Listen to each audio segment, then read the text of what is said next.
and being with us as we went through our little 5-minute delay for IT issues. I'm going to go ahead and call the meeting to order. It's Thursday, August 11th. This is the Ada County Planning and Zoning meeting. We'll do roll call. Brenda Blitman is here. Commissioner Birch. Here. He's here, online. Commissioner Exton. Here. Commissioner Wickstrom. And Commissioner Colson is absent. And I'll just talk about, as we go through our business today, we're going to have somebody from the staff present the project. We'll have the project owner talk about the project.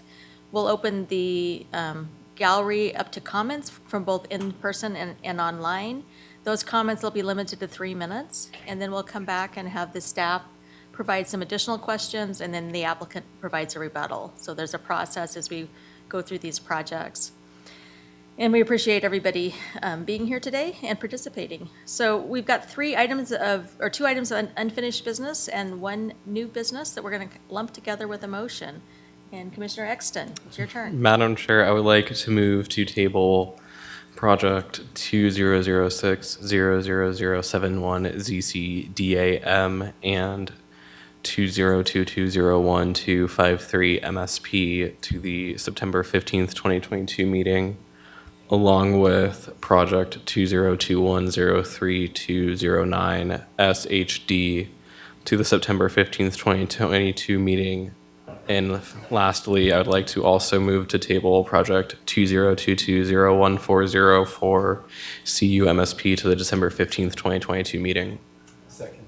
Thank you very much. It's been moved and seconded that we're going to table items 1, 2, and item number 1 for new business to the respective meetings. Is there any discussion? All those in favor say aye. Aye. Aye. Commissioner Aye. Birch, thank you very much. So those 3 items are tabled to their respective meetings.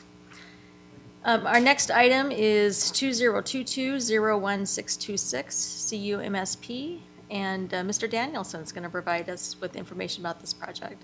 Madam Chair, Commissioners, project number 2022-01623 CU-MSP is a conditional use and master site plan application for the construction of 3 water tanks.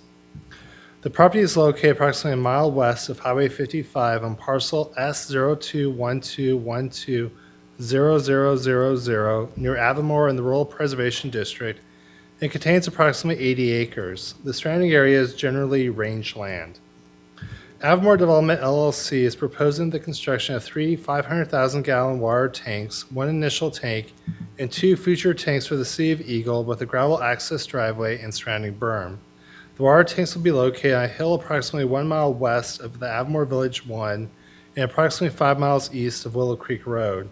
The tanks will serve domestic water storage for the Avamore Water Transmission Mainline, extending from Erie Lane east to Highway 55. Once the system is constructed, it will be turned over to the City of Eagle to be used in their municipal system. The water tanks will be 25 feet tall with a diameter of 60 feet. A 15-foot high perimeter berm will be constructed around the water tanks. The berm will be hydro-seeded with native grasses and plants to naturally blend into the surrounding foothills landscape. The applicant is requesting a waiver from the landscaping and screening requirements. Staff finds that this request is justified as the applicant will be constructing a 15-foot berm, and that berm will be seeded with native vegetation so that will blend into the surrounding foothills. None of the neighboring property owners have provided comments on this application. No agencies raised objections to this application, and staff finds that this application complies with the Ada County Code, and I'll stand for any questions. Thank you very much. What questions do the commissioners have? And I'm going to go to Commissioner Birch online. Thank you. I have no questions. Thank you. Commissioner Exton, no questions. So thank you very much. I think we'll ask the applicant to come forward. Thank you.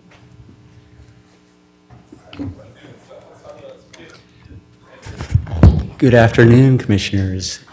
Thank you, Mr. Danielson, for that good summary. My name is Sean Parks, 18244 North Streams Edgeway, Boise, Idaho.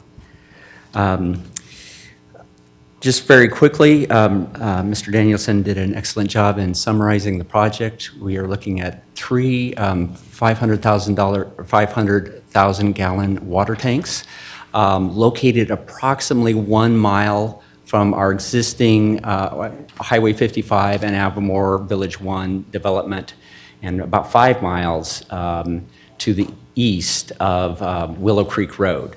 So it kind of sits in the middle of our project, rangeland, and so we're looking at constructing these three over time.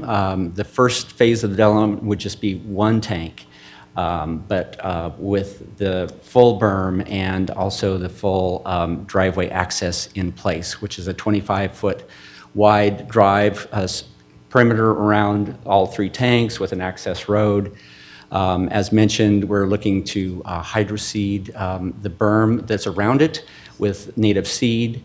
Obviously, as water tanks, this sits at a prominent location up on the top of a hill. So even around the adjacent areas, most would be viewing this from a lower elevation. So the 15-foot berm will pretty much obscure any view to those tanks themselves. We've conducted, obviously, our neighborhood meeting, which we just mostly had inquiries about the location and what was the nature of the tanks and what they were serving. We do have one adjacent landowner that is approximately 1.25 miles to the southwest, and they will be served through this water transmission line as well. And with that, I will stand for any questions. Thank you very much. I'm going to ask Commissioner Birch, do you have any questions? I have no questions. Thank you. Commissioner Exton? No questions? Commissioner, go ahead. So you have no problem with easements getting up there with your road that you're putting in? No, most of the road that we're putting in is through Avamore property, and the remainder of the road is through Sage Investments, which is that neighboring property that I discussed. Some of the access road will be going through their property as well, and we've obtained their approximate approvals for all of those. So Thank you, Madam Chair. No other questions? Any more questions? Okay, thank you very much. you're very welcome. We've got another person identified, a Brad. Did you want to come talk? No, I didn't sign up for that, but Okay, you're here, okay. Anybody else in the room or online who would like to talk about this project? So any questions that we have for Mr. Danielson? I wondered if you could take just a minute and talk about the environmental, any environmental issues that we should be aware of? Sure. So, Madam Chair, the applicant, as part of this application with the master site plan, they were required to do a natural features analysis. And that natural features analysis was done by Avamore's Conservation Director, Zoe Duran. And basically, as part of that environmental aspect, they look at the natural features. So we'll look at if there's any water features or if there's what the soil types are. Then we also look at, if there's any sensitive plant or wildlife species. And so they did, Zoe did consult with the Idaho Department of Fish and Game. And Idaho Department of Fish and Game did provide a letter in the application. And also Zoe has, from my recall from her natural features analysis, I think she did go out there and do a couple site inspections up there to see if there was any basically sensitive plant species. So that was kind of more the potential, was maybe some potential for slick spot peppergrass or Ace's onion. And my recollection is I don't believe she found any, kind of near the water tank site. So from the environmental standpoint, we should be good of kind of minimizing any disturbance to the environment. So thank you. Any other questions? Just- It looks like the tanks, thank you, Madam Chair, the tanks will be set up so you're really going to see just the front tank, the tank to the east, the way they're laid out. Is that kind of how? It is, yes. Madam Chair, Commissioner Wickstrom, the terrain up there in the Fells is kind of, kind of a rolling terrain. And so, even though it's a pretty high up, you're not necessarily seeing all the tanks, from one vantage point. I think Mr. Parks had stated in his detailed letter, there's maybe a couple of spots at a lower elevation that you would be able to see all three, the tanks, from a pretty good view. But the berms, for the most part, kind of disguise the tanks from the public. Thank you. Thank you, Thank Madam you. Chair. Any other questions? The applicant gets 5 minutes if they want to talk about something. They're welcome to come forward.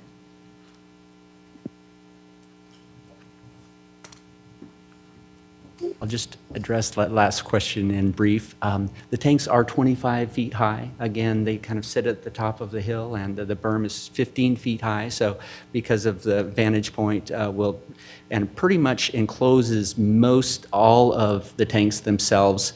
The access road that comes in through the site plan, you'll see that it kind of comes in and turns. And so really that berm from 360 degrees will shield visibility to the tanks themselves, other than maybe just the very top. So just wanted to address that. Thank you very much for your consideration. Thank you. Any questions? Okay. I think we're good on questions. I'm going to go ahead and close the public hearing and look to the commissioners for a motion so that we can begin discussion.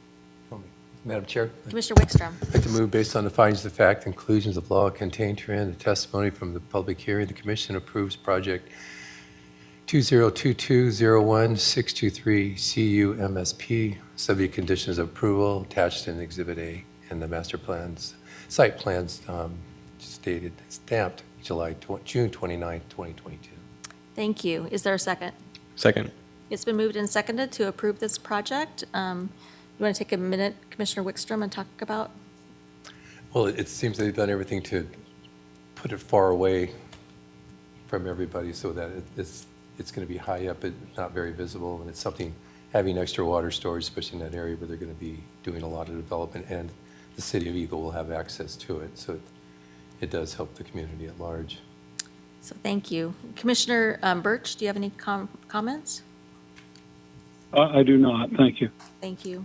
Do you have any comments or? Yeah, I just think it's a very well thought out application. I appreciate that creative use of the berm and then seeding it with native species to enhance that shielding. So thank you. Any more comments? I'll go ahead and call for the vote. All those in favor of this motion say aye. Aye. And I'll say aye.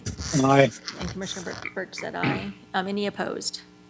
And let the minutes reflect that this motion passed with 4 commissioners.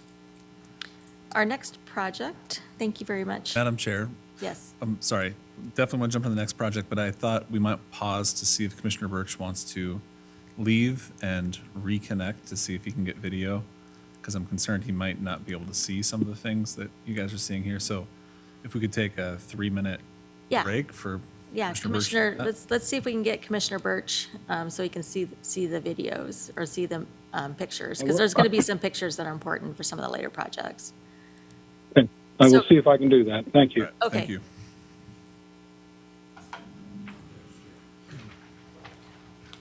So we'll take a 3-minute break while we get this organized. I'm going to go fill up my water. Do you want water? Oh, sure. Thank you. Bring it.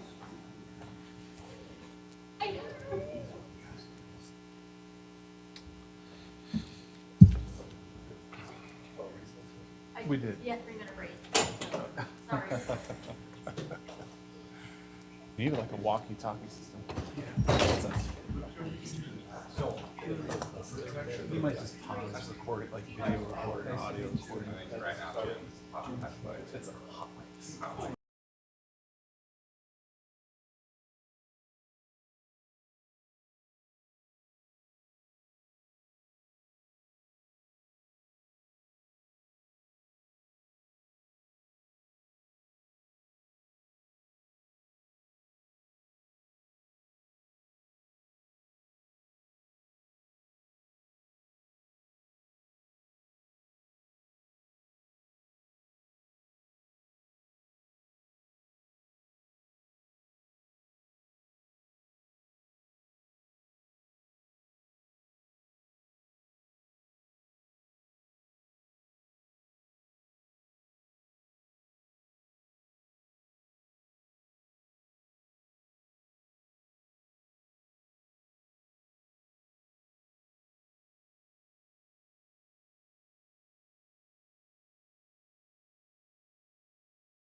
for trying new things.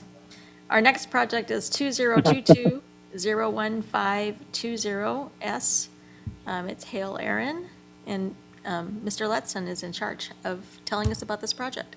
Yes, thank you, Madam Chair, members of the commission. The item before you is a preliminary plat for a two-lot subdivision. The applicant is Aaron Hale. The project is located at 5431 West Victory Road. Uses in the surrounding area include large lot residences and agriculture. It's zoned RUT. The subject property is 12.24 acres in size. As mentioned before, the applicant proposes two lots, which both exceed the minimum lot size of 5 acres for the RUT district. Both lots also meet the required frontage and access requirements of the RUT district.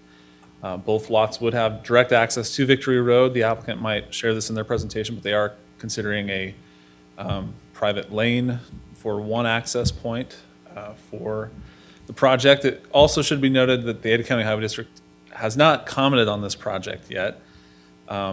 However, this is a recommendation, and we anticipate their comments prior to the public hearing with the board. And given the very simple nature of this project, staff is confident moving forward with a recommendation of approval, knowing that we're likely not going to see anything too controversial from ACHD on this one. In terms of agency comments, supported by the Meridian Comprehensive Plan, Meridian Fire has stated they will need to approve the access to any new structures. There's also no water supply in the area, and they have alerted the applicant about longer response times to the property, which is pretty common in this area of Ada County. And as a result, they've also recommended that sprinklers be installed in new structures. And that's a recommendation, not a requirement based on the building code. Ada County engineer has noted it's in a nitrate priority area. New wells will need to be tested for arsenic, uranium, and nitrates, along with just typical well testing, and those should be reported to the county. Ada County building official has no objections. All new buildings will have to be permitted. And then Central District Health, typical comments, they'll require a land development application, fees for each lot, and test holes, which the applicant stated today in a phone call they've already started that process with Central District Health. But we would have their approval prior to issuing any permits. So in conclusion, staff recommends approval with the conditions in the staff report. I will note that the applicant wanted some updates to the findings on the record, and I'm going to put those out here for you. There was an incorrect date for the pre-app. Pre-app actually occurred, that's a pre-application meeting where we meet with them to figure out their application. That occurred in 2020. I think I listed 2022, so we'll make that update. And then the existing building on site, pictured in the upper northwest, actually, I think, over here in this triangle area. That structure's been removed. They've received a building permit for a new home, so there will be an update to the building square footages and things like that. So the applicant wanted that updated in the findings, which is not problematic for us to do and shouldn't impact your ability to review or approve the project if you decide to do that. So I'll stand for any questions. Thank you very much. Commissioner Birch, do you have any questions? I do not. Thank you. Thank you. In the room, any questions? Commissioner Wickstrom? You Mr. answered my one Exton? question already. So. Excuse me? He answered my one question. Okay, you had your one question answered. So thank you very much. We'll go ahead and ask the applicant to come forward, give us your name and address, and tell us a little bit more about this project. The Applicant is online, right? Yes, the Okay. applicant is online. Awesome. Aaron Hale is on live now. So Aaron, if you go ahead and introduce yourself and give us your address, that would be great. My name is Aaron Hale. I live at 7110 South Angel Way, Meridian, Idaho, 83642. Leon did a great job presenting. I will modify one statement, though, and that is the structure that he pointed out is a house, and it has not been removed. There were 3 ancillary structures to that property when we purchased it that have been removed. And there has been 1 additional building built, just a 2,400 square foot hobby shop, since that satellite image was taken. So, but yeah, I'll stand for any other questions if anybody has any. Thank you. Any questions in the room? No questions. And Commissioner Birch, do you have any questions? No, I do not. Thank you. Okay, so thank you very much. We'll see if there are any more questions as we go forward. Is there anybody in the room that would like to talk about this project? And we don't have anybody signed up. Any more questions for Mr. Letson from the commissioners? Seeing heads shaking, so we'll go ahead and let the applicant make any comments, any final comments. I have no further comments, no. So thank you. I'll go ahead and close the public hearing, and so the public hearing is closed, and I'll look to the commissioners for a motion. Madam Chair, Commissioner Exton. based upon the findings of fact and conclusions of law contained herein and the testimony from the public hearing, I would like to move to recommend approval of project 202201-520S, subject to the conditions of approval attached as Exhibit A and the preliminary plat received June 27th, 2022, and the updates that Leon provided as well. Thank you. Is there a second? Second. Commissioner Wickstrom seconded the motion. Any comments? It just seems like a rather straightforward application. Thank you. Any comments? No, that's straightforward, plenty of land there, So- 2 lots. Okay, I'm going to go ahead and call for the motion, call for the vote. All those in favor, please say aye. Aye. And I'll say aye. And Commissioner Aye. Birch? It says aye, so you've got 4 ayes. Aye. Any opposed? And I'm sorry, Commissioner Birch, did I not give you a chance to talk about this project? No, that's fine. I Okay. agree. It's very straightforward, and I vote in favor. Okay, thank you very much. So all the motions are in favor of it, and I'll go ahead and say that this project has been passed. So we'll go to the next project, which is 2022-01484 SPRFP, and Mr. Lindstrom is going to provide us with our project.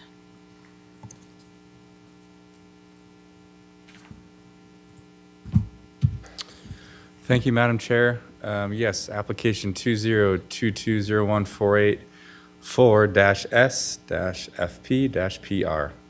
This is for Spurwing Acres subdivision. Applicant is Kimley Horn and Associates. So this is a preliminary plat, private road, and floodplain application for a residential subdivision consisting of 15 buildable lots and 1 non-buildable lot. You'll see here from this vicinity map, we're west of Linda Road in Eagle Island Park there, north of Chinden, and this property is adjacent to Spurwing Golf Course. So this property, it's located at 2421 West Duck Alley Road, consists of approximately 80 acres in the Rural Urban Transition District, or the RUT zoning district. As I stated, it's 15 residential lots are proposed. A 16th lot will be provided strictly for private irrigation use. A private road will be provided to the site there, as you see it kind of snaking through the property.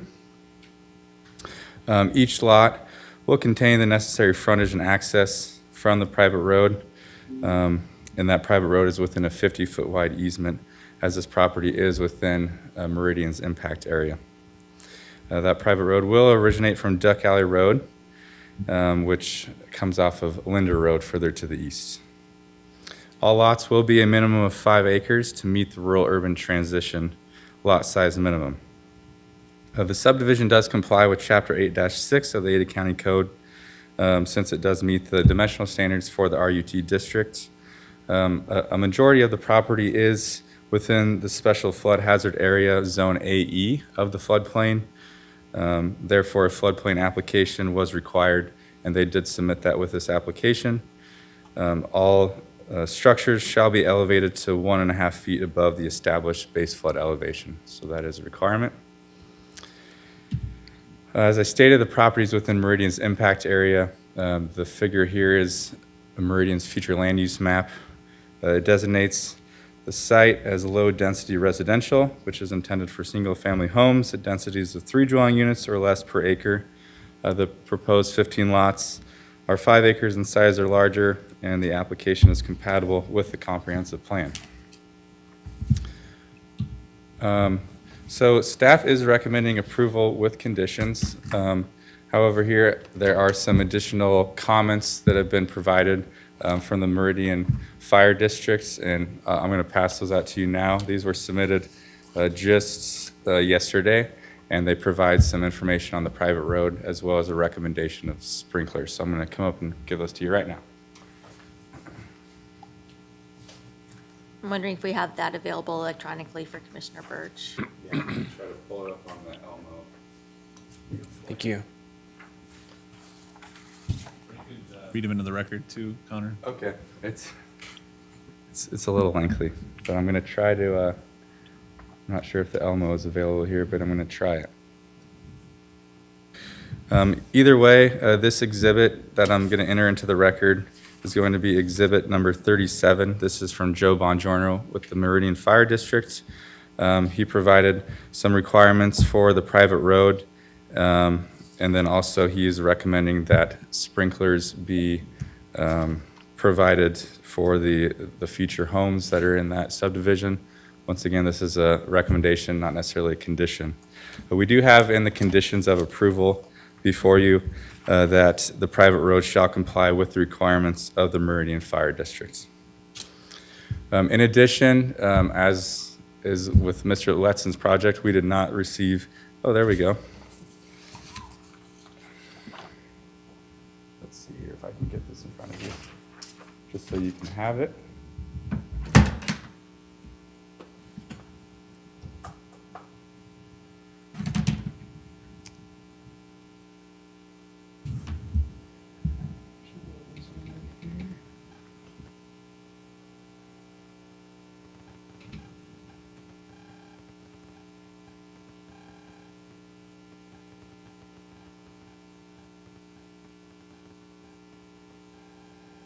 Oh boy. All right. Well, it's a little slow. But anyways, here these first recommendations here from the Meridian Fire District all relate to the roadway itself. Like I said, it is a condition of approval that the applicant follow the Meridian Fire District's standards. So I have these here, and then on the back page, we have an additional set of comments here that relate to addressing, as well as a note there on a recommendation of sprinklers. So once again, this exhibit has been entered into the record as exhibit number 37. And so, as I was saying, the Ada County Highway District has not provided comments yet on this application. We have had a delay in them getting back to us, so we are hoping that they provide us comments prior to the board's hearing. That being said, we have met with some property owners that live adjacent to the property or own adjacent properties close by. They have some concerns with the safety as it relates to traffic coming from this proposed subdivision, especially where traffic will enter onto Linder Road from Duck Alley. So staff is still recommending approval with conditions. One of those conditions is that the applicant follow ACHD's site-specific and standard conditions of approval. But if you're not comfortable recommending approval on this application, you're more than welcome to table until we have those comments from ACHD. Once again, staff's recommending approval, and I will stand for any questions. Thank you very much. What questions do we have, commissioners? None right now. Commissioner Birch, oh, we lost a signal. You should be able to hear, it's just. No, I do not have any questions. Okay. I wanted to follow up on the ACHD. This is a private road, so does it follow normal ACHD standards in terms of construction and width and all of those kinds of things, even though it's a private road? Yeah, so Madam Chair, the private road, where it accesses the public road, which is Duck Alley, ACHD will have to approve that connection point, and they are, they might require widening of Duck Alley Road. The private road itself is going to have to be within a 50-foot wide easement, and that is a requirement through the impact area agreement. And then also the road itself does have to meet ACHD's standards, and that's through our engineering code as well. ACHD, they also might have additional comments on improvements, things like that. So hopefully that addresses your question. Just a little follow-up question. So we've had a lot of comments about other roads that are substandard roads, and so what you're telling me is it's a private road, but it's going to follow ACHD rules, or is it a private road and have different rules than what the ACHD rule? Madam Chair, so there's a new private road proposed within the development that would meet county standards and wouldn't be regulated by ACHD. Okay. It's more the issue of Duck Alley Road that this private road feeds onto. And I think that's where the neighborhood concerns are as well. It's not so much their concern with the private road, it's the impact to Duck Alley and the intersection at Linder, as well as the future connectivity of Duck Alley West. There's a lot of undeveloped property back there, and with a substandard public roadway, there can be limitations on numbers of dwellings allowed in the future, fire access, emergency access. You'll hear all of this from their testimony, I'm sure, but it's less a concern with the private road. It's more a concern with the current state of Duck Alley, which is a public roadway. Okay, thank you very much. I'm just trying Thank to you. understand the difference, so. Any other questions? Okay, we're going to go ahead and let the applicant come forward, and I don't have a name, so.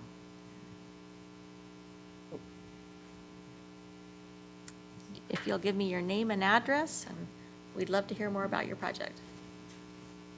Thank you. Nicolette Womack with Kimley Horn at 110 West Idaho Street, sorry. Number 210, Boise, Idaho 83702.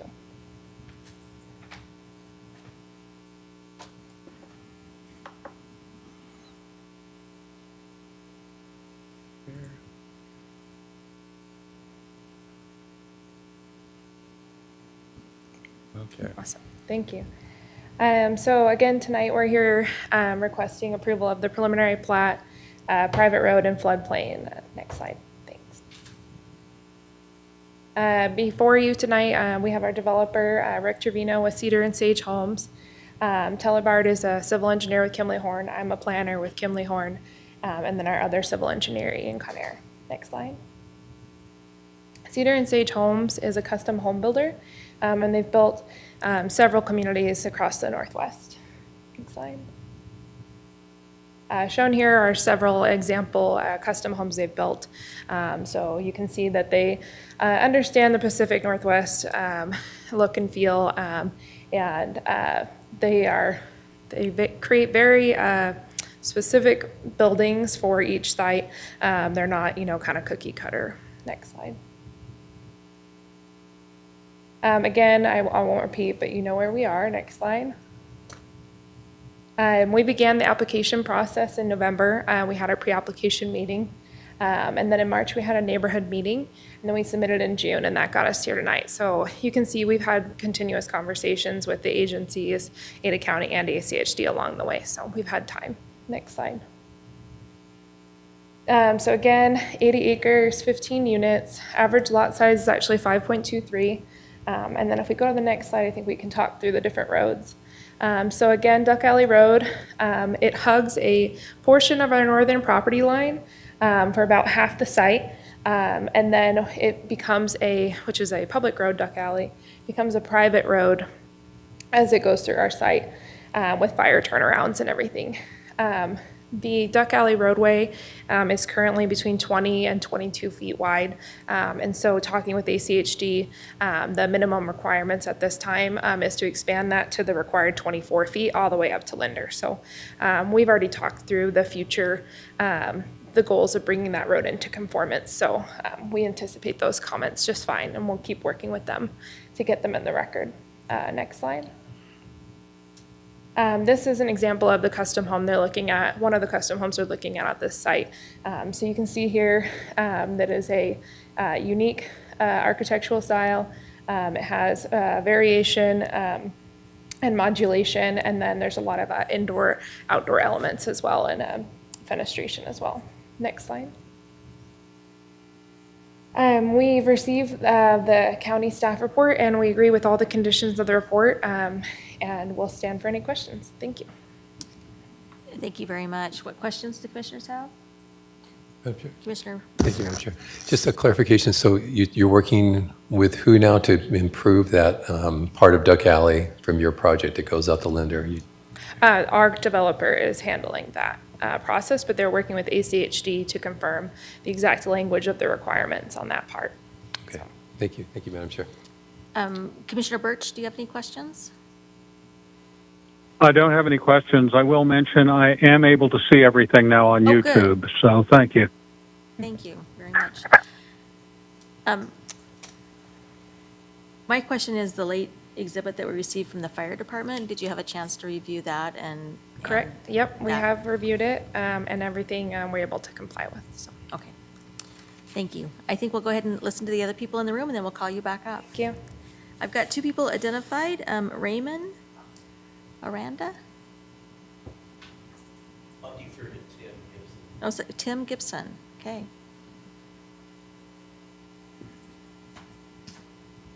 If you'll give us your name and address, we'll hear your comments.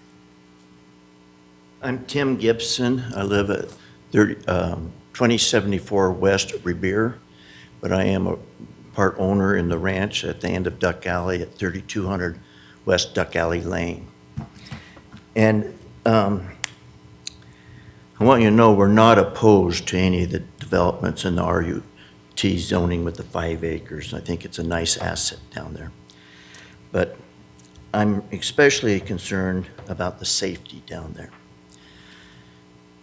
We met with ACHD, and their deal is, the 25 feet or whatever, but if you take the measurements, there's no shoulder. You're either in the river or you're in an irrigation ditch. And with all the brush growing out over the road, it's a lot of blind spots. In the past, they've trimmed them up a little bit, but it doesn't solve the problem. There's no parking signs along the road.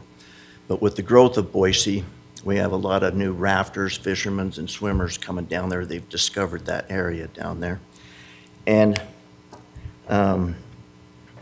the intersection of Linder and Shinden, I know they're working on widening Linder, but the access coming in.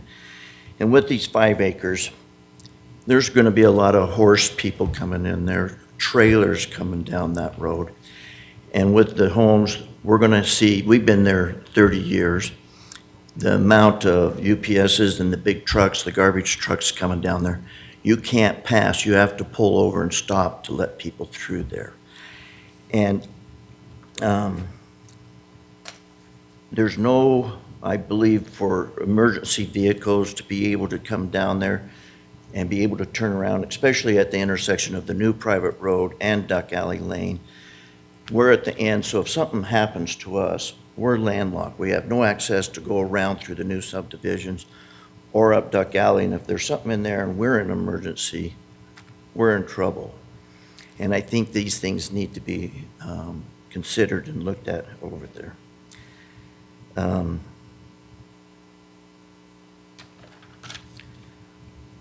Also, another problem with Duck Alley, it does flood at high water. And water does come over, and it is eroding on the Boise River, on the South Channel, undercutting, which ACHD is aware of. But with the new developments going across the river on the other side of Duck Alley, with the berms, that's forcing more water into the channels. And we're at the end, we had an experience with high water that broke through our property, and it was a major fix to come in, and it took all the different agencies to come down and help us with that. And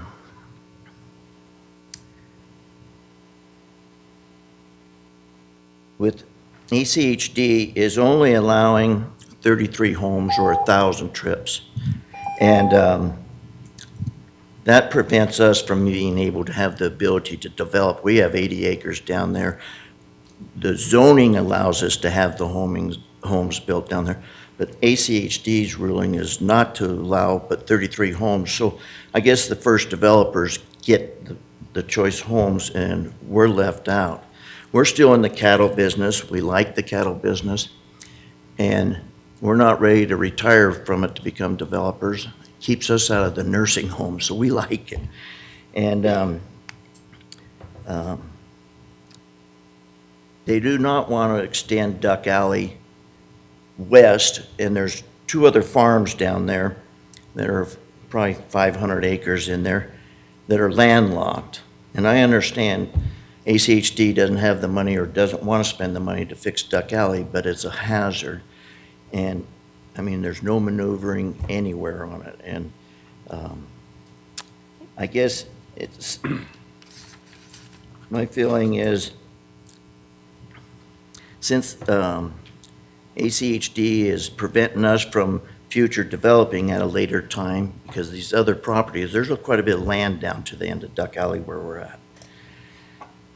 I think we need to have the ACHD study, and I think it needs to be looked at very importantly. And the first thing is the safety that they require, and not landlocking us down there to prevent us for future. And I'm going to ask you to wrap it up in a Yeah, minute. okay. Thank you. So I'm just asking that you table this until we can get with ACD's reports and really look at the situation, because it's not as pleasant as you think it is, so. Thank you very much. What questions do the commissioners have? Madam Chair? Go ahead. So you're west or east of the, of 16. I am east of 16. Right. Just trying to get a feel for where you're at. Thank you very much. Thank you. Okay, Thank you, Madam thank Chair. you. Thank you very much. Commissioner Birch, did you have a question? I do not. Thank you. Thank you. Anybody else in the room that would like to talk about this project? Anybody else online that would like to talk about this project? There's not. Okay, so questions for Mr. Lindstrom, I'm sorry, Same country, Commissioner Lindstrom. same ancestry. Yeah, what questions do we have? Do you have questions? Not at this time. I have questions. So ACHD has told you, like, when do they think their report's going to be? Madam Chair, last I heard from the applicant, they had spoken to ACHD and they're hoping next week, I believe. Maybe the applicant can touch on that. I think they've been trying to meet with them as well. Okay. And then has the applicant, has ACHD had this for a really long time, or how long has ACHD had it? Madam Chair, I can let you know, we transmitted to ACHD.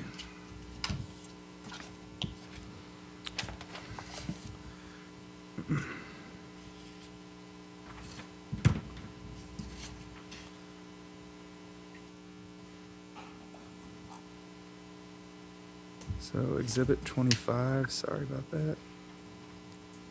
We transmitted back on June 29th, 2022. Okay. And then, have you had any conversations with ACHD? Madam Chair, no, I've reached out to them.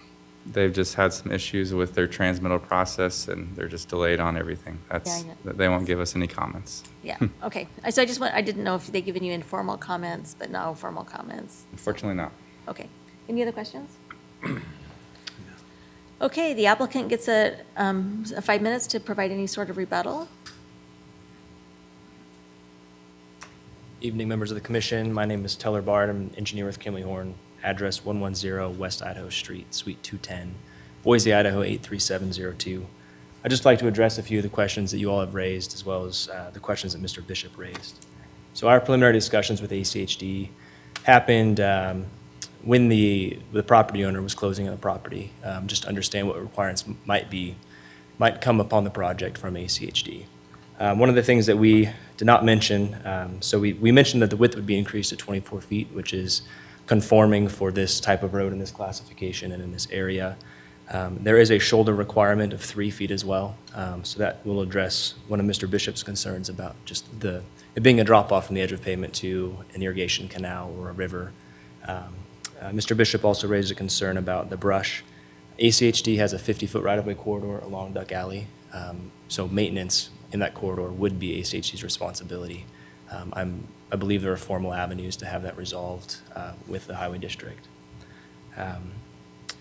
One of the other issues that was raised was safety on Duck Alley, specifically fire safety. So one of the reasons the requirement to widen to 24 feet is for fire safety. That's an appropriate width for fire apparatus. There is a turnaround there at the end of the road. It is some sort of modified cul-de-sac. It just seems to have kind of been created over time. But there are also turnarounds within our subdivision proposed for fire apparatus. There is a maximum dwelling unit of 33 that will be imposed by the fire department and by ACHD for a single access roadway. That is something that has been in existence since Duck Alley was created as a dead-end roadway. So that requirement and that threshold for the maximum units has been there, and it really was up to the landowners in the area to develop up to that threshold before a secondary access would be required. One of the other concerns that was raised was flooding of Duck Alley Road. Any other development that should have happened in the area should have gone through a formal study process with FEMA. So if there was an increase in the flooding or a change to the floodplain, adjacent landowners would have been notified. If that development did not change the floodplain, then they would not have been notified. Also, this development will not impact the existing floodplain, especially on Duck Alley. We're on the south side of Duck Alley, so we are downstream of Duck Alley. So anything that is done on this site should not raise the floodplain. And that will be demonstrated with our floodplain application and also our ultimate application to FEMA. I think that about covers what I wanted to express.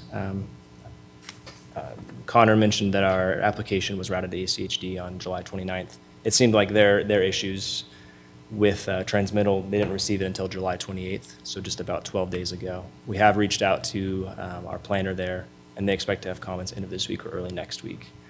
Again, given the size of the development, the type of development, it being rural, it being under the threshold that would require a traffic impact study, which would assess performance intersections or safety requirements. The only expectation that we have is approval of our access in Duck Alley based on preliminary conversations, and also a requirement to widen Duck Alley to the standards they presented, which would be 24 feet of pavement and 3 feet of shoulders. I can stand for any questions on what I've stated. What questions do you have? Madam Chair. Go ahead, Thank you. Commissioner Wickstrom. In some spots on that road, I've been on that road more than a few times, but is it physically possible to have a 24-foot road with a 3-foot shoulder on each side, especially as you get closer to Linder? There's the river on one side and there's an irrigation canal on the other. Yeah, we have reached out to Eureka Water District, who owns that canal on the south side of the road. Those conversations have not progressed very far, being we're at a preliminary stage. So if we do need to widen it and there's not room to widen on the north, you're right, we will need to widen in the south, and that will require some sort of relocation or cooperation from the district to get that road to an acceptable standard. May I follow up? Just, Go ahead. would you take that as a condition of approval, that either somehow to verify, I guess with ACHD, that it would be physically possible to do this improvement before the final approval or before you started work on it? I think one of the requirement to develop, it seems like a condition of approval will be to meet the conditions of ACHD staff report. So if we are physically unable to meet those conditions, then we will be unable to develop. And I think since it's a public roadway, that'd be most appropriate to come from ACHD. Thank you. Thank you, Madam Chair. Yeah. Any questions?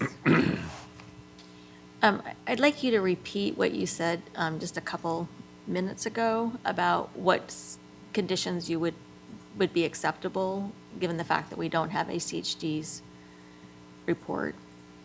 Yeah, I think just a condition to meet the conditions, both standard and specific to this project, of the ACHD staff report. So you mentioned the 24-foot that you guys were going to pay to improve Duck Valley. That is something that we expect to be in ACH. Just based on our conversations with them, that's what we expect to be in the staff report. To improve Duck Valley To do- Road. Yeah, exactly. And Madam Chair, Commissioner Wickstrom? Or- it looks like condition 17 is where, of the approval, where it states that the applicant or owner shall comply with ACHD site-specific and standard conditions of approval. So it's already in our conditions of approval that they'll have to comply with whatever ACHD presents. Okay. Any more questions for the applicant? No, Nope. thank you. Commissioner Birch, do you have any questions for the applicant? Feels like we're asking. No, this is a good response by the applicant, though. It was appreciated. Thank you very much. Yeah, thank you. Appreciate it. Appreciate it. So we'll now close the public hearing, and I'll look for a motion from the commissioners to approve, deny, or table. We've got 3 choices. And I'm not allowed to make the motion, so somebody, I'm going to find the motion. Madam Chair, based Commissioner on the Wickstrom. findings of fact and conclusions of law contained herein, testimony from the public hearing, I recommend approval of project number 202201 484 SFPPR, subject conditions of approval, attaching Exhibit A and preliminary plat received on June 17, 2022. there's been a motion to approve this project. Is there a second? Second. A second from Commissioner Exton. Go ahead, Commissioner Wickstrom, you get to talk first. My son plays baseball, my grandson plays baseball at that field. There's a lot of traffic in that area during the summertime. When that field's busy, all 4 fields are full, the parking lot there is full. There's a lot of traffic on that road already, and this would actually be less traffic than what there currently is. There is some concerns about that road going in there. It is narrow. You do have horse trailers. There is an equestrian center right next to, between this development and Linder. So you do have the problem of horses there, horse trailers, but that's an existing problem. It seems to be okay so far. And again, they're working on Linder to improve that. So I see this development as actually being an improvement as far as the amount of traffic for that area, and it's well spaced. You hate to see that kind of land go into something, but with this kind of density and the quality of the homes, it's going to be a good thing for that area. Thank you. Commissioner Exton? Yeah, I mean, and this is a recommendation of approval, not a firm, approval itself. So I feel comfortable sending it to the Board of County Commissioners, with this approval, because ACHD should have their comments back prior to it going to the full board as well. And realistically, they would be the ones making the final decision regardless of what we say here. And again, kind of to echo you with the baseball fields going away and such, it seems like it actually would be an improvement in the traffic, with converting it to the, I believe, 15 homes. And the only other thing is, for either the future residents that do move in there or current residents of that area, if you do have concerns with, the road in that aspect, I do strongly encourage you to reach out to ACHD, whether it be your local commissioner for that area that you live in the county, or just ACHD in general. Reaching out can sometimes bring an issue that, either they may be aware of, but it might not be on the priority list, or they might not be aware of, up to the top. But I do think, with the fact that there is a project in this area with the agreement lightly in place right now to improve Duck Valley, I think that will, help mitigate some of those issues. Thank you. Commissioner Birch, what comments do you have? Well, the only comment is this is unique prime residential property that is just begging for the high-end kind of development that is being proposed. And so ultimately, probably Mr. Bishop's property will get developed as well. But I can't imagine a better use for the property than what is being planned right now. Thank you. My comment, and I feel like I'm being convinced, but I'm really concerned about approving a project that has substantial hole with ACHDs, not knowing what ACHD is going to require. I think the people that came forward had valid complaints or valid issues, and I feel like if we just approve it, we're ignoring their real issues about the road and their need for road improvement. And so I'd feel better if we specifically addressed, and maybe it's just having them in the comments, but we specifically addressed that the applicant, and I guess the applicant is on record for agreeing to improve Duck Valley. Is it Duck Alley? Duck Alley, I'm sorry, Duck Valley, Duck Alley. So anyway, that's my concern, is that we haven't really addressed the road improvement issues. We're just trusting that ACHD will have that in their reports. Madam Chair. Commissioner Exton. to kind of echo you, and you do bring up a very valid point, and so did the people of the public who did testify today. And given the kind of rough time frame, to put it lightly, that theoretically the comment should be this week or next, would this commission be open to the idea possibly of removing the current motion on the table and amending it to table it to the August 25th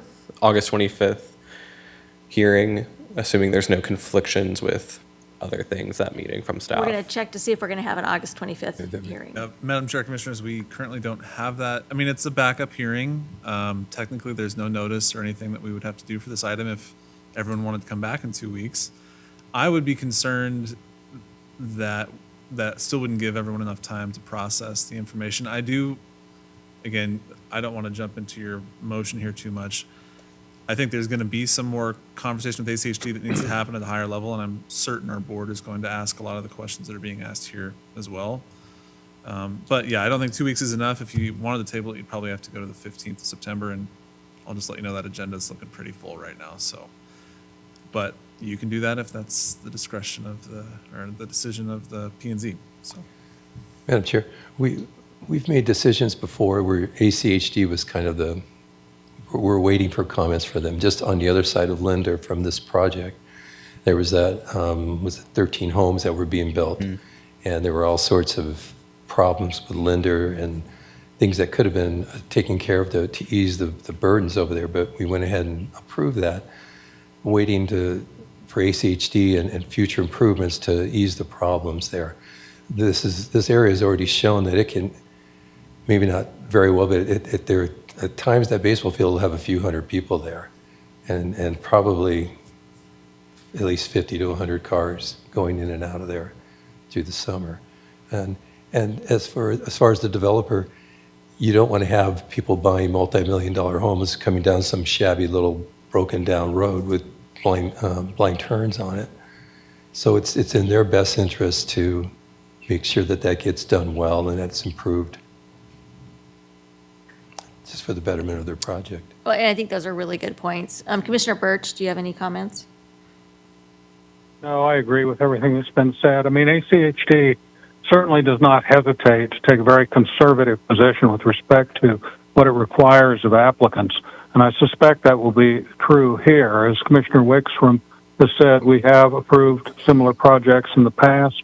And as Commissioner Wexton has stated, with respect to what the applicant is agreeing to, it's whatever ACHD's requirements are for this project. They're not going to hold back in making suggestions.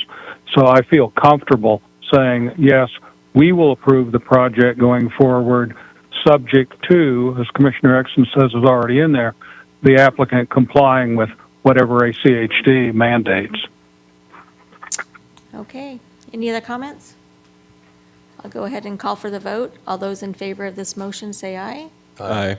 And I'll say aye. All those opposed? All those opposed? Let the minutes reflect that the motion passed. Thank you. Thank you very much for coming down tonight. Huh? Yeah, you guys. No, I'm sure this issue will come up at the commissioners' meeting. So, okay. We're at 2022-01323 CU MSP BRS Architects and Ms. Sanders.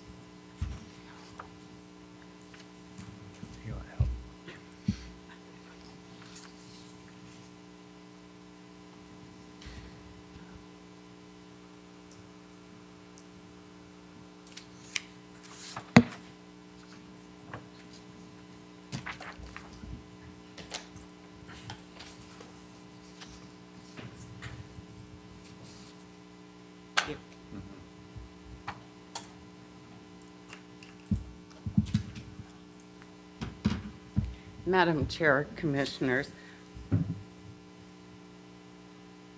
I will share this slideshow. Oh,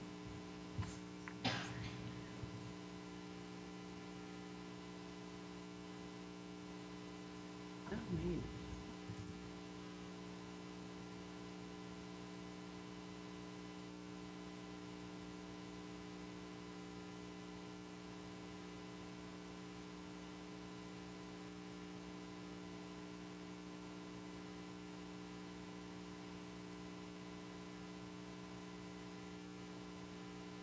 have it, I will.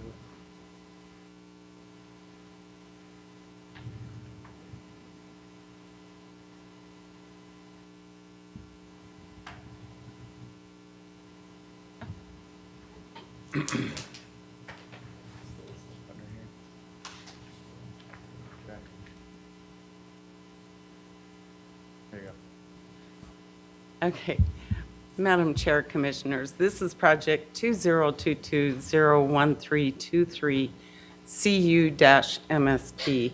It is a conditional use master site application for 2 single-story multi-tenant warehouse buildings with offices and it is located at 6179 Gowan Road. The property is within the Airport Industrial, the M3 district, and that is why a conditional use is required. The applicant is BRS Architects. So they do have 3 lots, and we look at that as one for development. It is off from Gowan Road, and Cameo is to the north. So this is the site. There's actually 6 office space and warehouse combinations in each of those buildings. They do meet the parking requirements. They do have the travel aisle. We haven't received any complaints or any concerns. They do have the conditions of approval. They will have to have approval from the Boise Fire Department. They also have to meet ACHD requirements, and they have to submit that they can connect to Suez Water and Boise Sewer. They will have to submit a new landscaping plan. Their landscaping plan does not meet the requirements. And then they also have to get a signed navigation easement from the Boise Airport Commission. We are recommending approval of this application, and I'll stand for any questions. Thank you very much. What questions do the commissioners have? Madam Chair? Commissioner Wickstrom. Thank you.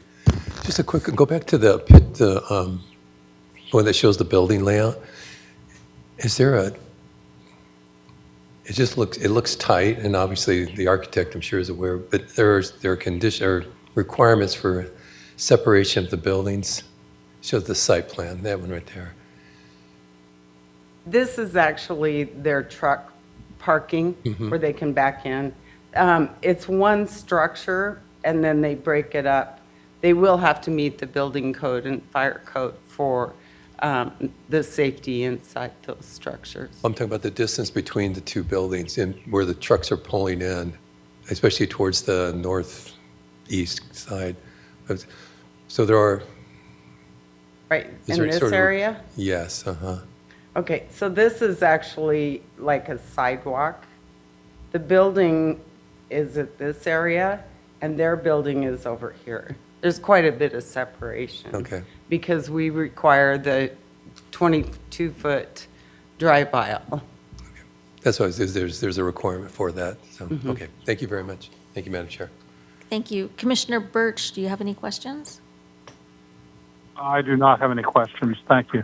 Thank you. I don't think we have any more questions for you, so we'll go ahead and ask the applicant to come forward. And if you give us your name and address, that would be great.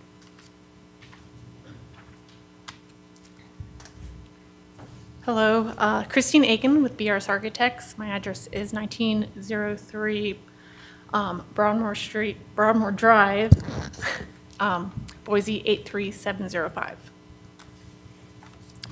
So the description outlined by Diana Sanders was pretty correct. I can, I guess, address the concerns regarding the site plan if that wants to be brought up.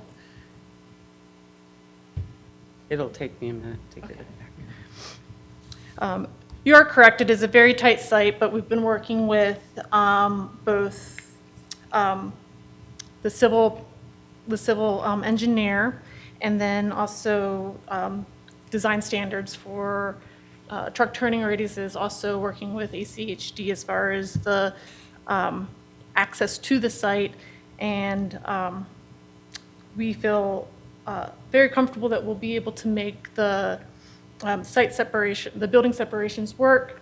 In regards to that tight corner, the tight corner that you pointed out, we are kind of separating, we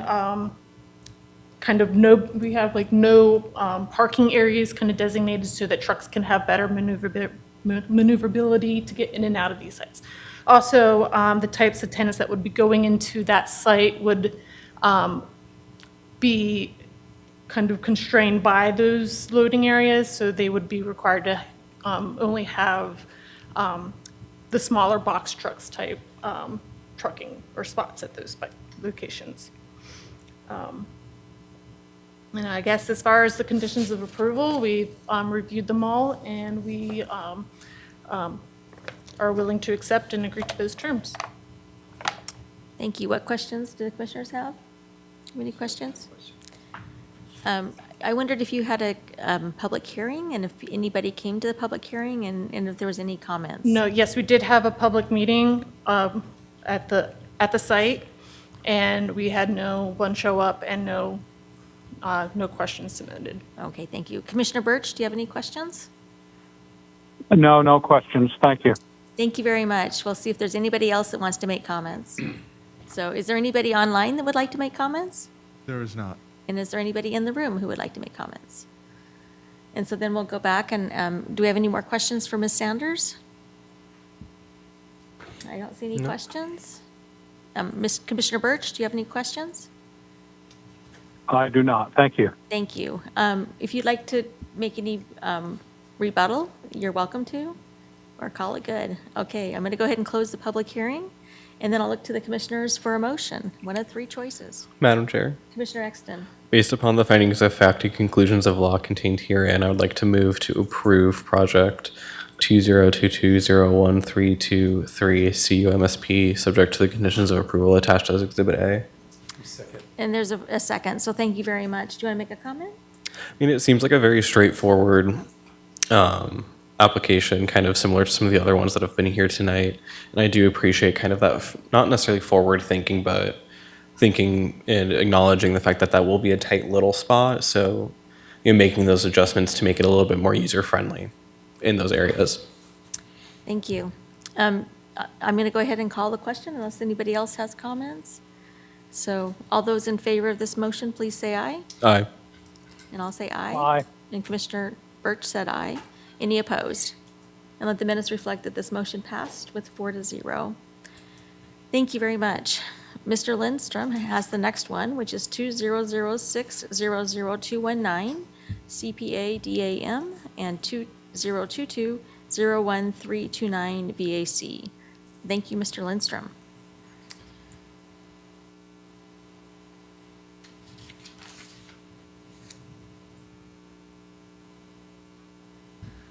Thank you, Madam Chair.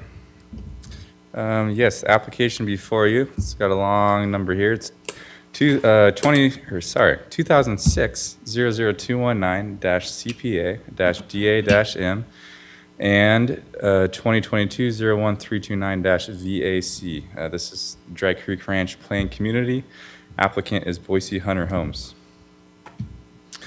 So this is a proposed comprehensive plan text amendment, a development agreement modification, and a vacation to alter condition of approval number 61 of the Dry Creek Ranch Plain Communities Development Agreement. The proposed modification would change the requirement for Dry Creek Ranch to donate a school site to the West Ada School District and instead allow the site to be utilized for any public school entity. This would include charter schools. So there is a vacation as a part of this application, but vacations are heard by the board. So tonight, you're only hearing the other items, not the vacation. That'll be at a later hearing date with the board. So you see here, this is an aerial of the site. This is within Dry Creek Ranch, the school site there. It's off of, actually, what street is that? I guess it's not Muir Pond. You can have the applicant touch base. Tower Creek Road, there you go, or Tower Creek Drive. So in 2016, a resolution was adopted by the Board of County Commissioners, which amended the Dry Creek Ranch Development Plan. This amendment included language which states the following: the developer of Dry Creek Ranch has met with Joe Yoakum, Assistant Superintendent of Operations of the Joint School District Number 2, on several occasions to discuss the needs of the school district and what accommodations need to be taken into consideration. The result of these discussions was an agreement by the developer to donate a site to the Joint School District Number 2 for an elementary school site. This site, as you see here on the screen, it's that square there in blue that the arrow is pointing to. So in that same resolution, the West Ada School District provided comments that that state West Ada School District will accept a land donation from Boise Hunter Homes in the amount of 9.5 acres approximately for a future elementary school in the proposed Dry Creek Ranch plan development. So within the signed findings of facts and conclusions of law from the 2016 comp plan amendment that took place of Dry Creek Ranch, the board added condition number 61, which states the following: prior to the issuance of any building permit within the final plat encompassing future elementary school site, the owner shall have donated a 7-acre parcel to West Ada School District as identified in the approved element F-6. So Boise Hunter Homes is now requesting to amend this language to allow the school site to be dedicated to any public school entity, and that would include charter schools. Boise Hunter Homes and several residents have noted that they would like the school to be built sooner than what West Ada can provide. You'll see here in the bottom statement, actually on your screen, that West Ada said that roughly or tentatively within a 5-year timeline, they could start the process of a bond. But as you can see there in that statement, it is tentative. In addition, we have received several comments from neighbors within the community that live there, as well as an exhibit that was provided by Boise Hunter Homes. There are many folks that within the development that would like to see a school site sooner, and therefore they do support the charter school being an option. Those comments were provided to you in your additional exhibit list. Because West Ada School District stated in these comments here, once we transmitted to them, that they would like to continue to have that property for future development, and the school site at Dry Creek will be essential for a West Ada elementary school to meet the needs of the unprecedented growth. Staff is recommending denial of this application. We may see that the residents would like a school there sooner, but our agreement with West Ada takes precedent over that, and they are the agency that we're working with. So staff is recommending denial. Thank you very much. What questions do the commissioners have? Madam Chair, Commissioner Exton. just in case I may have misread or didn't notice it, can you please clarify, is the lack of a school impacting any future development within this planned community? Like, is this the last thing that's preventing them from moving on to the next phase in their development at all? So Madam Chair, Commissioner Exton, within that condition, it talks about how they have to have this school site designated prior to any further issuances of building permits in the future. Unfortunately, we did not catch that the site has yet to be designated dedicated at this time to West Ada. So building permits have been issued, even though that designation has not yet taken place. We would like to see that this be wrapped up before the next final plat is issued, though. So hopefully that addresses your question. And as a follow-up, Go ahead, Commissioner Exton. if this body does recommend denial and this ultimately does get denied, would that prevent future building permits being issued as part of this planned community until that site gets designated formally? Madam Chair, Commissioner Exton, no. So the current final plats that have been approved up to this point, we can still issue building permits on those, as well as any other master site plans or development that's outside of final plats. Those can take place, but any new final plats, as staff, we would not be able to recommend approval on until that site is either designated or yourself and the board decides to allow for them to build a charter school on there. Thank you. I'm not familiar with the term designated, so can you give me a primer on what that means? Yes, Madam Chair, I can do my best, and Mr. Letson can step in too. So it was an agreement that essentially Boise Hunter Homes, as the owner of the property, they are going to provide a site where West Ada School District can build a school on their property. And that site would then be designated or given to West Ada to use as they wish within the development. I don't know if you want to go further into that. Sure, I think that Connor covered it. It's basically setting aside land for the school and offering the land to the school for, or to the district for the construction of a school. So it's not, and Mr. Hunter and the team can probably explain the more nuanced conversation that's occurred in terms of that transaction, but in general, it's to give that land to a school for the development of a school. Sorry, I said school like 8 times in that sentence. So. Okay. And Madam Chair, I will note that there is a plat note currently on that plat that the site will be designated to ACHD, or I'm sorry, geez Louise, to West Ada School District, but it hasn't formally taken place. It's more of it will. So that's why they're asking for the vacation as well, to remove that note fully so it can just be utilized as a charter school. Thank you. Commissioner Birch, do you have any questions? Well, just a curiosity question. The applicant has asked that, if I understand correctly, that they be able to put any school up there. And the comments that have come in from the public, and there were quite a few of them that were basically signed on to what amounted to a petition, all talked about, as I recall, a charter school that was elementary level only. So when the applicant asks for removal of any qualification for what the school would be, and I'm assuming that they're thinking, okay, whatever it would be elementary, because they never suggested middle or high school in there. What options are there other than the public school or the charter school? Because a charter school, anybody can attend that in Idaho, correct? I mean, it's just like going to a public school where you say, okay, well, my kid's in that area and my kid wants to come. So you're not having to pay.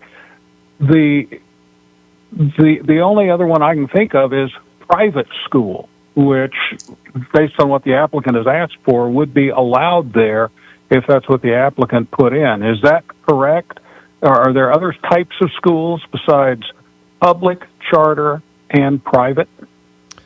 Madam Chair, Commissioner Birch, those are the 3 that I'm aware of. I think the main point here is the applicant does not want to have a school site designated specifically to West Ada School District. They would like to see a charter school. And that charter school, it is a public school in nature. However, it is not within West Ada School District. And once again, I'll have the applicant touch base on that further. Maybe they can go into more detail about some potential other public school entities. But those are the 3 that I'm aware of. Yeah, Connor, it might be beneficial to read the exact condition language that was being proposed so that we can clarify what type of school. Because I don't believe private school was one of the options that we were saying would be acceptable. It was either a public school which could include, or we're not saying it was acceptable, but being requested by the applicant, a public school which could include a charter school, but not like it wasn't a private entity that we were thinking of. No, that is correct. They specifically would like to change the language to public school entity, which would include charter schools. Okay. All right. Thank you. Any more questions from the commissioners? Yes, Commissioner Wickstrom. I know you're not a lawyer, but would this be, who can enforce this agreement? Is this something that the county would enforce because it was a condition of approval? Is it the West Ada School District that can say, hey, we've got this agreement, you have to abide by it? Madam Chair, Commissioner Wickstrom, this would be the county specifically enforcing this. It is our agreement with West Ada, and this was approved through the Board of County Commissioners. So that, circle around to that comes back to the county to enforce these conditions specifically, as well as the development plan. So if Dry Creek Ranch for whatever it may be, if they are out of compliance with their development plan and their approval, the county can hold up future final plats. We could, potentially, take them to court. Let's, God hope that never happens. But, those are the options. It does land with the county. Madam Chair. Commissioner Exton. One last question, at least for me. This might be better directed towards the applicant, but out of curiosity, to my understanding as well, the language essentially designating that this will have to go to West Ada School District was in 2016. Do we know why 6 years later they're asking for this change instead of asking for this change in 2016/2017? Madam Chair, Commissioner Exton, I think I'll let the applicant touch base on that more. I do believe this site was proposed as an area where West Ada School District would like to see a school soon, but I believe that the applicant, as Boise Hunter Homes, they would like to see it sooner than even the applicant, or I'm sorry, than West Ada would like to see. Thank you. One more question.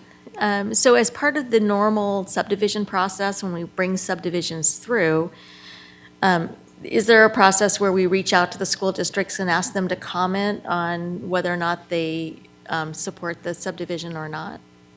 So, Madam Chair, with planned communities, it's a little bit different. So the preliminary plats have already been approved for the planned community, and then there was the development plan. So through that whole process, the school district weighed in. They provided comments. That's kind of where you saw this agreement come from. As each final plat comes in, I am not aware if the school district has to sign off on it. I don't believe they do. Yeah, Madam Chair, we certainly could transmit, and I'd have to check final plat records to see if we have been transmitting to the school district on this. I don't believe we do transmit for final plats. No. So then, yeah, it was just the preliminary plat that they would have weighed in on, plus the modified development agreement and everything else that occurred in 2016. Okay, so that they were consulted in 2016 in the original preliminary Yep, plan? absolutely, yep. Okay. Thank you. I don't have any more questions. I think we'll let the applicant come up and answer some questions here.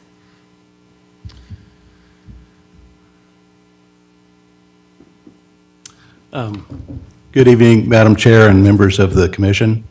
My name is James Hunter. I'm a co-owner of Boise Hunter Homes, and we're the applicant here. So, Connor, you have a slideshow here. Help kind of you step through efficiently, if we can, what the situation is. So, next slide, please. So anyway, the project is a 1,414-acre farm to table plan community. We received approval in 2010. It originally received approval in 2010. We purchased it after modifying it in 2016 to 17. It's now designated for 1,815 units, 85,000 square feet of commercial, and a 7-acre elementary school site. Next slide, please. So the current status is we've recorded 8 phases. 2 phases are under construction. That means development work. Those are the kind of purple ones. The chartreuse ones are the ones that basically have houses either constructed or under construction. There's approximately 400 homes occupied or under construction. Next slide, please. This is the 7-acre school site that we're having discussions on. And in the meantime, we've planted alfalfa and we built a soccer field in the interim at the front of it. We're expanding that right now. But to keep the thing neat and clean until something happens to it. Next slide, please. So in the master plan, the major plan elements were to institutional school, provide the opportunity for a primary school site to be located within Dry Creek Ranch, and traffic reduction and trip capture. It was to implement a trip reduction strategy to reduce vehicular trip generation and minimize the number of vehicle trips outside the community, and implement land use policies that also similarly minimize the number of vehicle trips outside the community. Next slide, please. So this thing all started right here, this, if you want to call it controversy, rethinking it, request for this change, when we were in the process of deeding this land to West Ada School District. And that comes on the heels of, I'd seen them get land from a lot of developments. In fact, hold the land, never put a school on it, and then sell the land to other developers later on in the process. The school district's done that a number of times.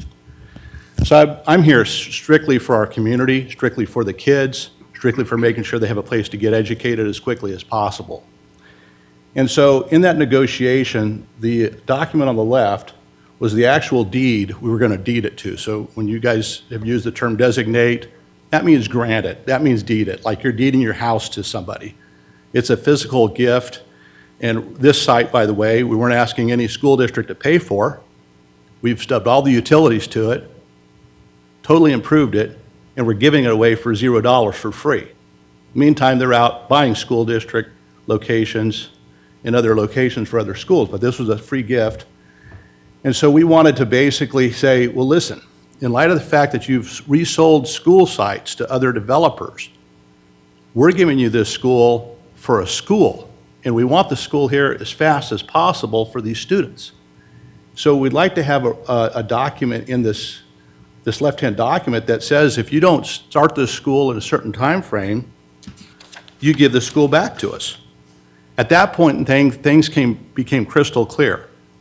So their attorney focused on this area where the 4 arrows are pointing to, and he says, we won't guarantee that we'll give the school back to you until 10 years have exhausted. We said, 10 years? We're wanting a school now. We're wanting a school next year. We're wanting a school year after next year. I can't even comprehend 10 years.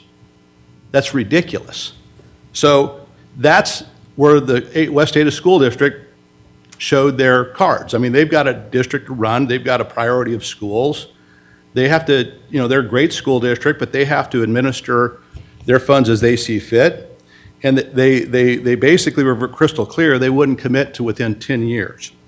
So that's where we got kind of sideways, and we said, well, what else can we do for this community? Can we find other types of schools to get a school in there quicker to educate these kids? And so we started investigating the opportunities with charter schools. And we found out a lot of great stuff about charter schools. There's one being built in a planned community in South Meridian right now that Brighton developed, and a new charter school is going in. These charter schools are pretty popular. People like them. They've got a lot of positive attributes to them. More recently, this was on July 22nd, my son Travis, who's not here tonight, he's out of town, but he was communicating with the West Ada School District with Jonathan Gillen, who's their chief operations officer, and they expressed interest, hey, we still like to have the school site because in our overall plan we'll use it someday. And my son tried to press him and get a commitment, like when will you sell a bond for this school site? When will you commit to at least selling a bond for the school site and trying to get the school constructed? So you can see the underlined red language. It says, unfortunately, at this time, we cannot commit to when a bond will run, nor guarantee the items that will be included within it. So again, no guarantees from the school district. We want your land. It's worth millions of dollars. Give it to us now, but we're not going to guarantee when we can even run a bond for you, and certainly can't guarantee when we can construct it. Next slide, please. So on the left, you have West Ada School District will not commit to initiating a bond for 10 years. Physically, that's what their attorneys had said. That's what they would negotiate in an agreement. That's it. That's in the story. And that would put the school year at 2032. That would be school year 2032, and then they'd have to construct the school after it passes. That takes 1 to 2 years. You're talking about a school in the year 2034. On the right side, the charter schools we've discussed and talked to have committed to constructing a school within 1 year. That would be school year 2024. They committed to the school being open within 2 to 3 years. That means school year 2025. So you have 2034 versus 2025. The first phase of Dry Creek Ranch was recorded in 2018. If West Ada School District holds to their timeline, it'll be 16 years from the time the families first moved into the subdivision until the children have a community school to attend. I was the one that negotiated the deal with the school district.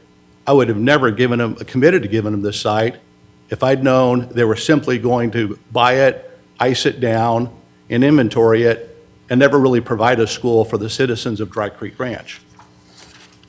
Next slide, please. So the school need, this is a school district document, and it's the darker the color, the more need for the school. Their own website indicates this Dry Creek Ranch area is the area with the second most need for a new school in their district at the time. Next slide, please. So Dry Creek Ranch today is the first stop in the morning and the last stop in the afternoon. Residents indicate their children must ride the bus to and from school for over 1 hour each day. I'm 64 years old. When I was in elementary school, kindergarten, elementary school, I was bused to 3 elementary schools. I rode a bus for over an hour every day. We never moved our house. I was bused to 3 different elementary schools. It took me an hour every day. Total time wasted out of a kid's life. That kid could be walking to a school 5 minutes from his house, or he can get on a bus and waste 1 hour every day of his life. But he's not with his parents, he's not playing sports, he's not doing homework, he's just riding a bus. Next slide, please. So the charter schools are independently operated public schools. They have the freedom to design classrooms to meet their students' needs. They provide high-quality education, option to public school students upholding high standards. That's just a kind of a statement. We found it to be true. Next slide, please. As noted in the staff report, there's a list of 47 signatures I think the county has received by Dry Creek residents, probably several who are in the audience here tonight and wish to speak. In addition, 13 letters of support were submitted. Next slide, please. Our request is to modify our condition to simply allow for us to dedicate the school site to either West Ada School District or any other school entity, including charter schools, with no restriction on timing or platted lots, as long as we're actively working to get a school built as soon as possible in our discretion through negotiation with any school builder or district. And in fact, I'm so bent on getting a school built there, we may contribute cash funds if a charter school needs it to get a charter school built.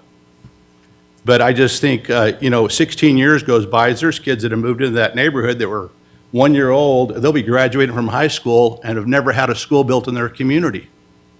And so I think there was an atmosphere when you guys were asking your questions of staff earlier on, and the imagery was kind of like, well, if Boise Hunter Homes doesn't dedicate the school site, what penalties does the county have against them because they're misbehaving? Just the opposite is true. I want to basically get these kids a school as soon as physically possible. And if the school district had ever told us 10 years before we commit to actually give you the land back, we haven't started a school or run a bond, I would have never agreed to donate the land to them. So that's where we're at. We're here for the kids. We have no other agenda. We're purely here for the kids. And if the charter school system is a better way to get them a school faster, I'm 100% for it.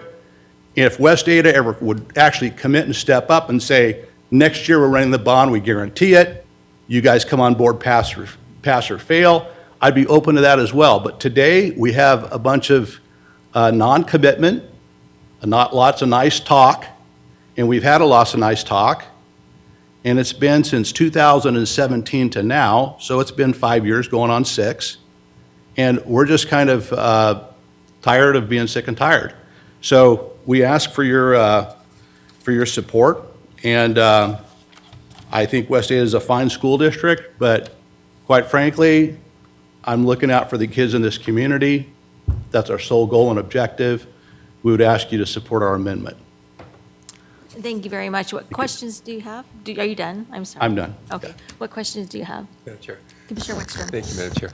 So you do have they should call it a tentative commitment from other charter school that would move in and begin development within a year. Yeah, we have had the charter schools, for them to get off the ground, they have to have, first of all, our condition has to be changed. And so we're here to change it. We talked to 2 different organizations last year. They both appeared to be high-quality organizations, highly competent, have built a lot of charter schools that we feel would be just fantastic for this area. And we saw them as great alternatives for getting a school built and accelerating it. That was last year. We started this process. You can see when we were actually on the verge of signing a grant deed to West Ada, so we started this process, and it's taken us a while to get here to this meeting today.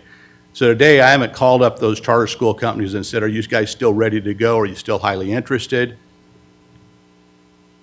We assume they are, but, interest rates change. Those guys get their financing through an interest rate series of bonds as well.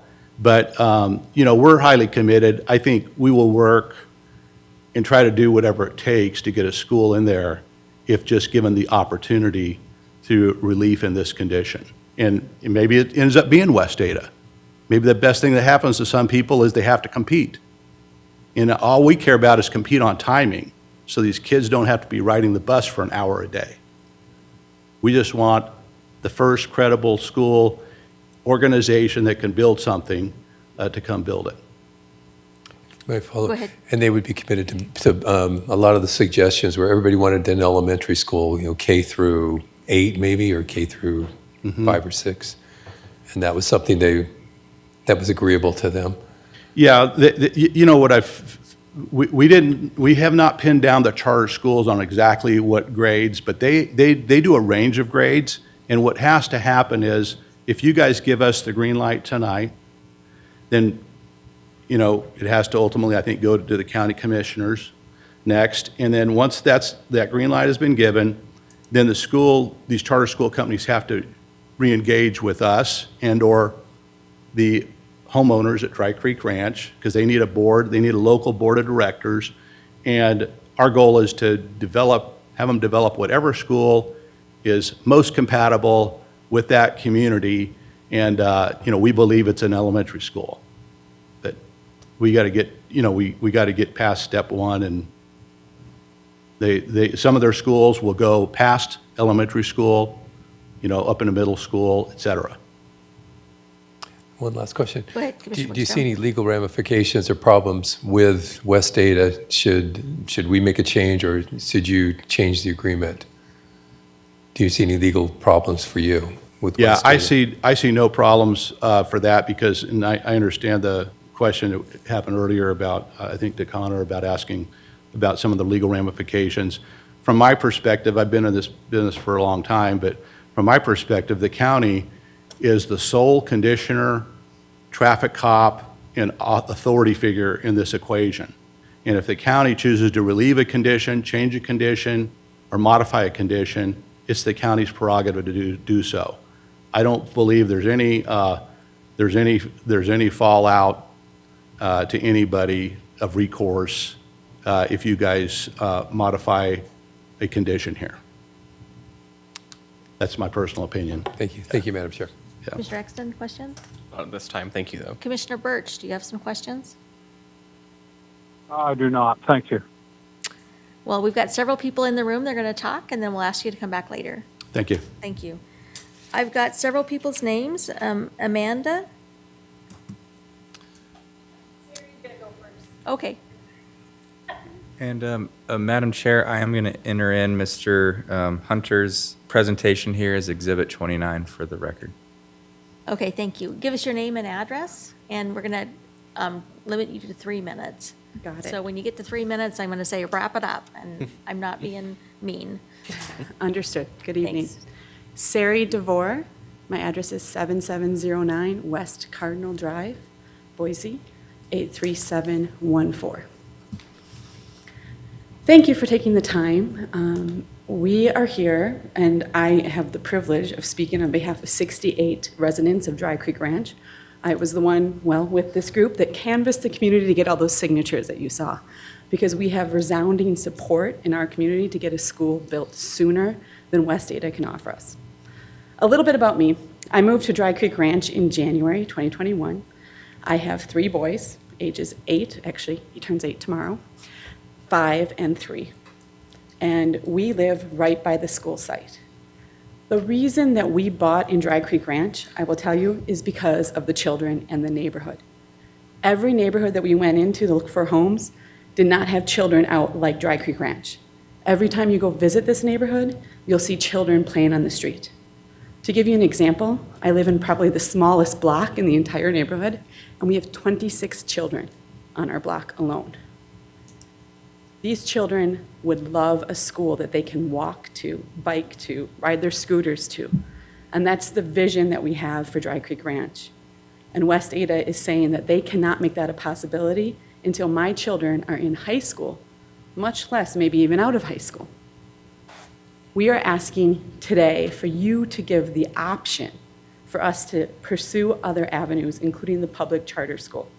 Just the option. That's what you're asking for today, a commitment of the option, because West Ada could still be a possibility, but we need the option for something sooner as well. We as a parent group have been so passionate about having that option that we've met with charter organizations. I have gone to a full 2-day, 8 hours Zoom each day, meeting with the Idaho Commission for Charter Schools, gotten the training, understood the process, looked at the financial budgets, created a petition, worked with parents to figure out how can we make this school work for us. And the thing is, we can make it work sooner, we can build it within the next 3 years, and we can tailor it so it really fits the needs of our community and our children. A great example of this would be building in our local farm. So we have a great farm, farm to table. You heard Mr. Hunter mention that that's what the community is. We have a local farm on there. My kids just went and picked raspberries last week. Next week it's going to be blackberries. And Farmer Dan, we'd love to have science where we get to have this children walk over and learn from the farm right next to their house. That's something that's possible at the charter school because we can build it for our needs of our students in the community. So the number one reason why we are here is to ask you to allow us to have a school sooner so that we can have our children go to it, have it be a neighborhood community school. There is unprecedented growth in Treasure Valley. There's unprecedented growth in Dry Creek. That unprecedented growth requires a school. That doesn't require a school on West Ada's plan in 12 years. It requires a school today. Thank you for your time. We ask you to please support the petition. Think about the children that are your constituents and their needs, not just the school district's vision. We need the children to have a school today. Thank you very much. I've got Amanda.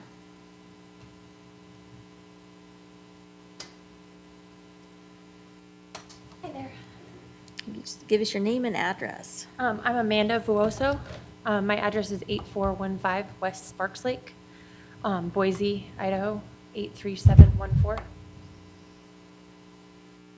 And I'm just going to reiterate kind of what Sari said. I'm a mom too. I live in Dry Creek. I have 3 little boys as well. Sari and I are the boy moms. And my boys are 8, 6, and 2.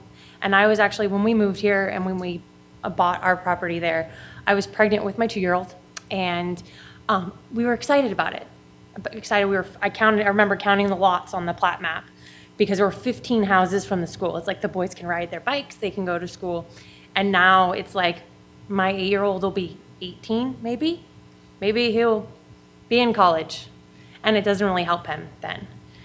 There are tons and tons of kids, and they need the school now. I mean, we have a great school now, the West Ada school. My boys go to public school, but we have to drive them to school and deal with that traffic because I'm not going to make my kids, they're already in school from 9 to 4, and I'm not going to make them sit on the bus. So we haven't been doing that. That is the main thing for me. I wanted to talk a little bit about the charter process because, Sari, your notes on that? What the charter process, we have talked to a few different companies and met with them, and we're prepared to kind of move forward with that quicker. Sorry, I'm a former public school teacher. I'm used to talking in front of little children, not in front of adults. Sari, I don't know if there was anything else you wanted to add. I think just this. Yeah, thank you. That's the thing. Yeah, this site being 7 acres is really not big enough for a K-12 school. Some charters are K-12, but the 7 acres, I mean, if you look at like Eagle High School is exponentially bigger than that. And so we can't have a high school there. And so we wouldn't be, as community members who live down the street, we wouldn't be pushing for that at all. All right. Thank you very much. Joseph?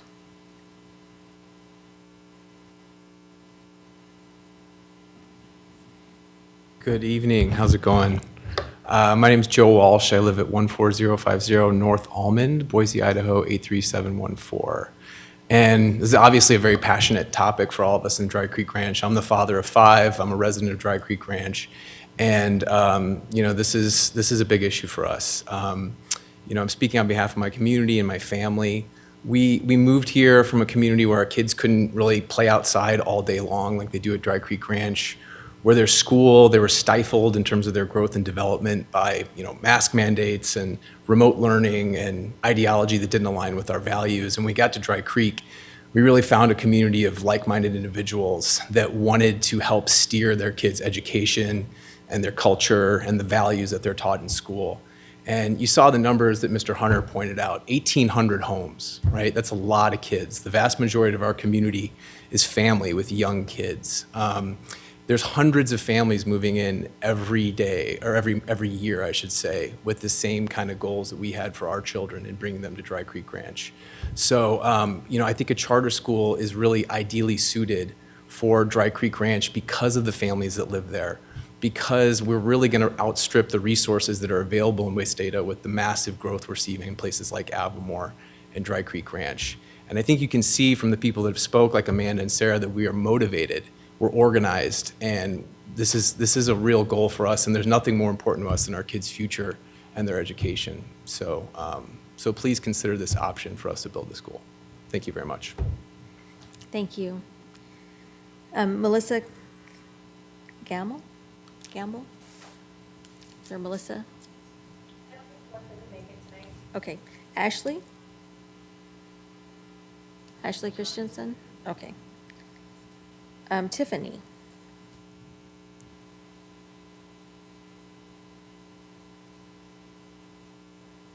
Hi, good evening. I'm Tiffany Violich. I live at 8533 West Saddle Lake Drive, Boise, and 83714.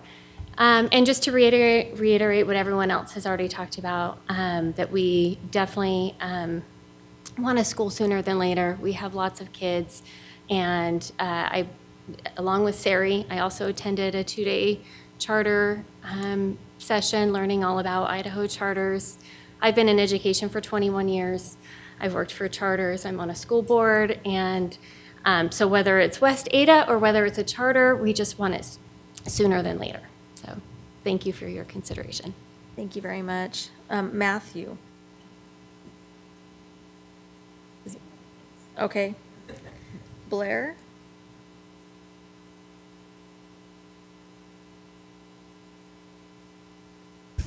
Good evening, I'm Blair Moss. I live at 8295 West Sparks Lake Drive, Boise, 83714. Madam Chair, Commissioners, thank you so much for having us this evening. We really appreciate your time and your attention to all of us parents. I know that it's a long night for you, but we really want you to understand how important this school is to our community. We have gaggles of kids running amok in the neighborhood on a regular basis, and it's a beautiful thing to see.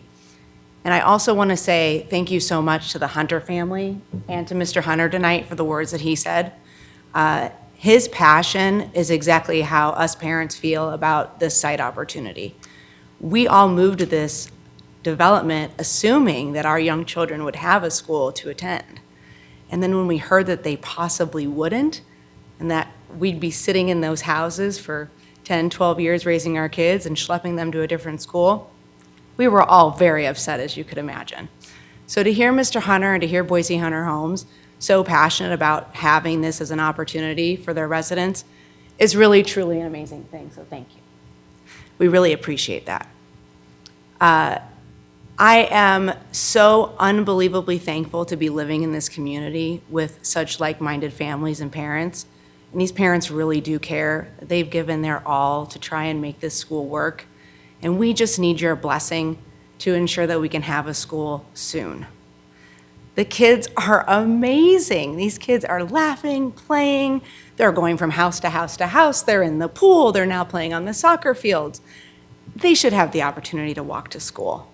And us parents should have the opportunity to walk to school and volunteer our time in between making breakfast and making lunches and watching the littles. So please, we ask for your blessing on this petition. We hope that you will not deny and not go with the recommendation that was put together, but that you will see that how important this really is to us. So thank you so much. Thank you very much. We appreciate it. I've gone through everybody on the list, but I see more people in the room. So is there more people in the room that would like to come provide testimony? Come on, give us your name and address. And then if you'll check, is there anybody online? There is not. Okay, thank you. Thanks for coming down tonight. Thank you. Thank you for giving me a chance to speak. I'm Kathy Mayer, and I live at 9401 West Settle Lake Drive in Boise, Idaho, 83714. And, obviously, we don't have young kids running around our house, but we really appreciate all the young kids in the neighborhood. And it's true, everybody in the neighborhood seems to be either empty nesters like myself and my husband, or kids or families with young kids. And we all expected that there'd be a school in the neighborhood. And I really am concerned about the time that this takes out of the kids' lives, but also the parents, because the parents end up spending a lot of time busing the kids back and forth to school because the bus just isn't working. And, I hear parents talk about the kids getting home from school after the bus drive, and they're shot.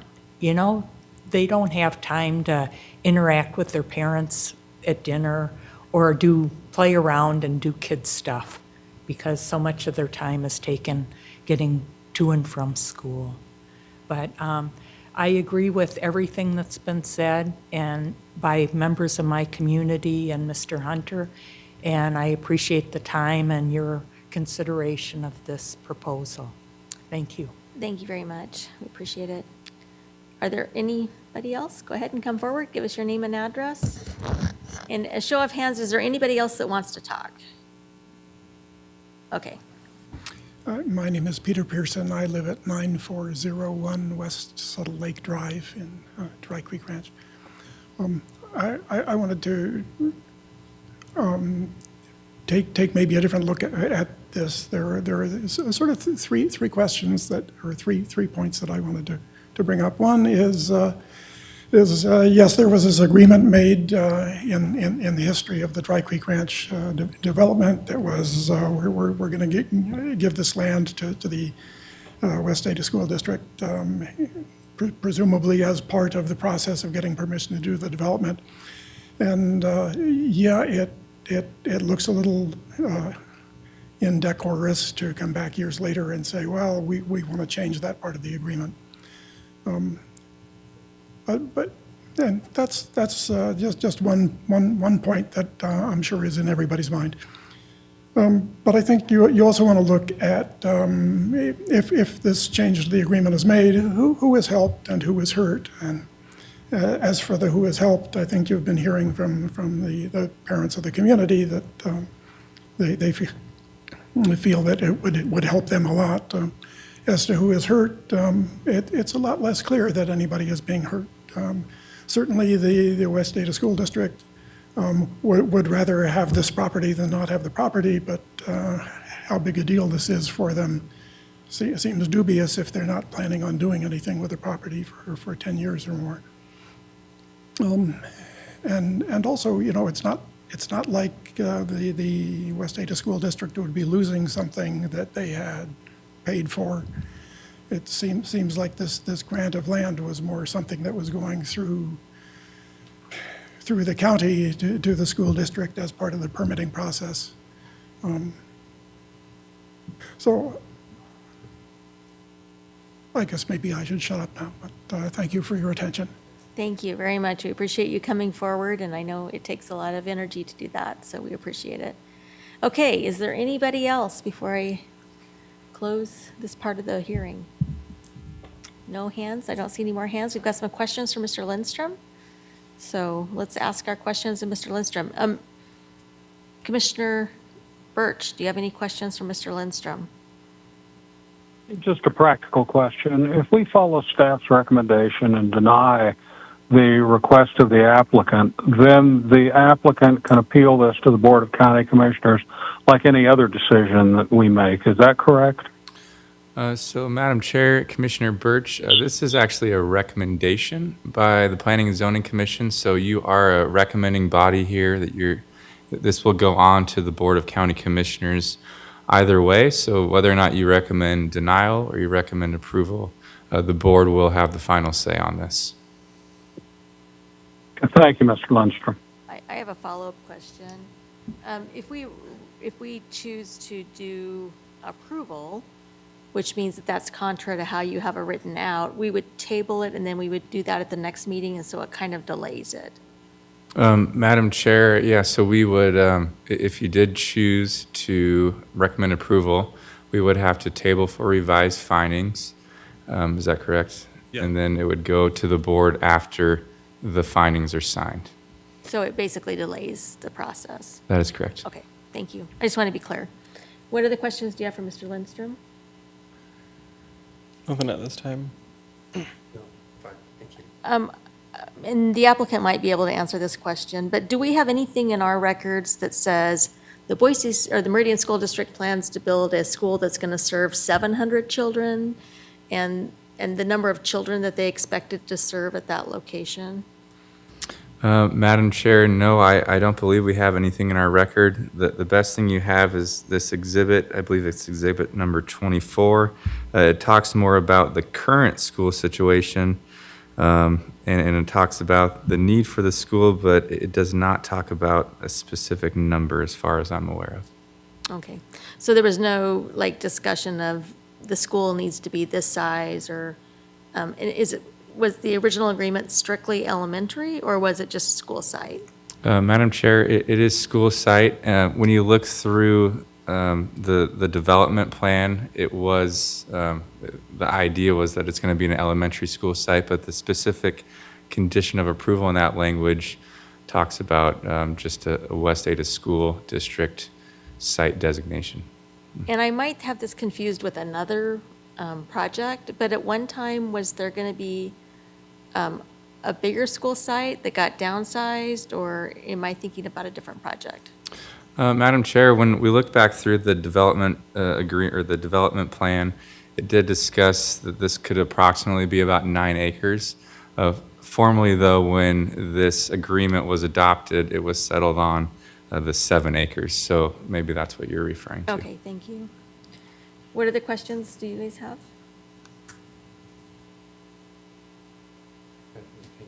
Okay. We're going to ask the applicant to come forward and provide a 5-minute rebuttal. The applicant gets to come forward and provide additional information. We'll give you about 5 minutes, and then we'll ask you some questions. Oh, okay. You have some more questions? You just want me to respond to what I've heard? Go ahead, take a few minutes to respond to what you've Okay. heard so far, and then we might have some more questions. Yeah. So I've heard the possibilities of we could either go right to the county commissioners if you guys go with staff recommendation of denial, or you could change your recommendation, rework it. It would delay us a bit. We would prefer that. We'd prefer to have a recommendation out of this body that says, yes, we want to allow them to change their condition of approval. I just think it reads better, right? I mean, we'll take this, we'll go to the board at the end of the day, but we would really love to have a positive recommendation out of the Planning and Zoning Commission and staff. And I think that would be better, and even if it delays us, I don't know, a month or two, it's a better situation than not.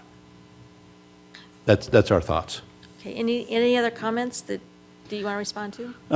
No, you guys were asking about the history when this project had a long history. So this project was approved for twice this density. It was approved for 3,600 homes and had a high school site, a middle school site, and an elementary school site. And the traffic impacts were so large, and it was inconsistent with the type of product that we like to build and the community that we envisioned for this site, that we said, that's not our vision of this community. We're going to cut the density in half. So we cut it to 1,800 homes from 3,600. And we went to the school district at the time and said, how many school sites do you need for this? Would you still like the high school site, the middle school site, the elementary school site? And they said, no, we don't really need the high school site and the middle school site, but we'd like to have an elementary school site. We think, that's appropriate. And so those sites are, high schools are typically, I think, I'm off a little bit here, but maybe 40 acres. Middle schools are probably 13 acres, and elementary schools are about 7. But we went precisely to Ada County, our West Ada School District at the time, and said, do you have an architectural layout of exactly what you would need? Would you need 9 acres? And they said, we don't need 9 acres, we need 7 acres. Here's what the dimensions will look like. And we basically designed that into the plan. So the 7-acre site you see here today was kind of precisely built on a model they had for what they would envision building at the time. That's how it got to 7 acres. Just a bit of history. I don't know if it. That's good. Yeah. So if you're done. I'm then done. Commissioner Birch, do you have questions? I do not. Thank you. Commissioner Exton? Thank you, Madam Chair. I just have a quick one. Obviously, in the land use map that's part of the application, everything, there is that one singular school site. Just out of curiosity, as the rest of this development grows and moves forward, do you envision adding a middle or high school to the site? Because to me, I can imagine a similar issue of not having a middle or high school site in this area bubbling up again in the future. So I'm just curious, kind of looking forward, if you have.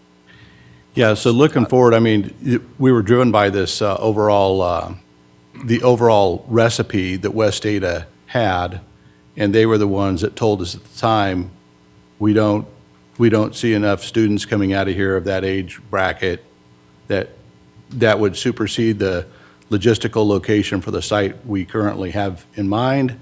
And so it was basically at their election to remove those sites from the project. And that was it in a nutshell. So we were giving them these sites for free, and that was the arrangement. And so I think that this site works for this community. And unfortunately, the high school kids will have to go to another location, and that's just what was in the plans. That's how it evolved. That's how the traffic studies were worked out, and that's how it got concluded. So we cut the density in half from 3,600 homes to 1,800. They say you don't need a high school, you don't need middle, but you do need a elementary school site. And so anyway, you have a community group here that's very active, some of the people that spoke, and I think that they can, work collaboratively with a charter school company to come to the right conclusion on what grades and ages. And, you may not have as many elementary schools, but you may have a few more middle schoolers. I don't know. I'm not here to draw that conclusion. I'm just here to say we're here to facilitate getting a school built for these kids as soon as possible with, at least an elementary school element to it. So. What comments or questions, Commissioner Wickstrom? So I'm just reading through the letter from the West Ada School District, and they said right now there's 96 students from the Dry Creek area that are going to West Ada schools. It doesn't break it out, elementary, middle, high school. So are there enough kids right now to really truly attract a charter school, unless obviously charter schools can go wherever they want. They can draw kids from everywhere, possibly Avamore, and there's a private school looking to go into Avamore. Hillsdale College is looking to build a school there. Can you really attract a school with the number of kids that are there right now? And yeah. I'm going to tell you, my layman's answer is I think that you can, because I think they see the growth occurring and the future growth, and I think they've told us that they're ready to go. This was a year or so ago. We talked to 2 organizations that they would both found an attractive site right now.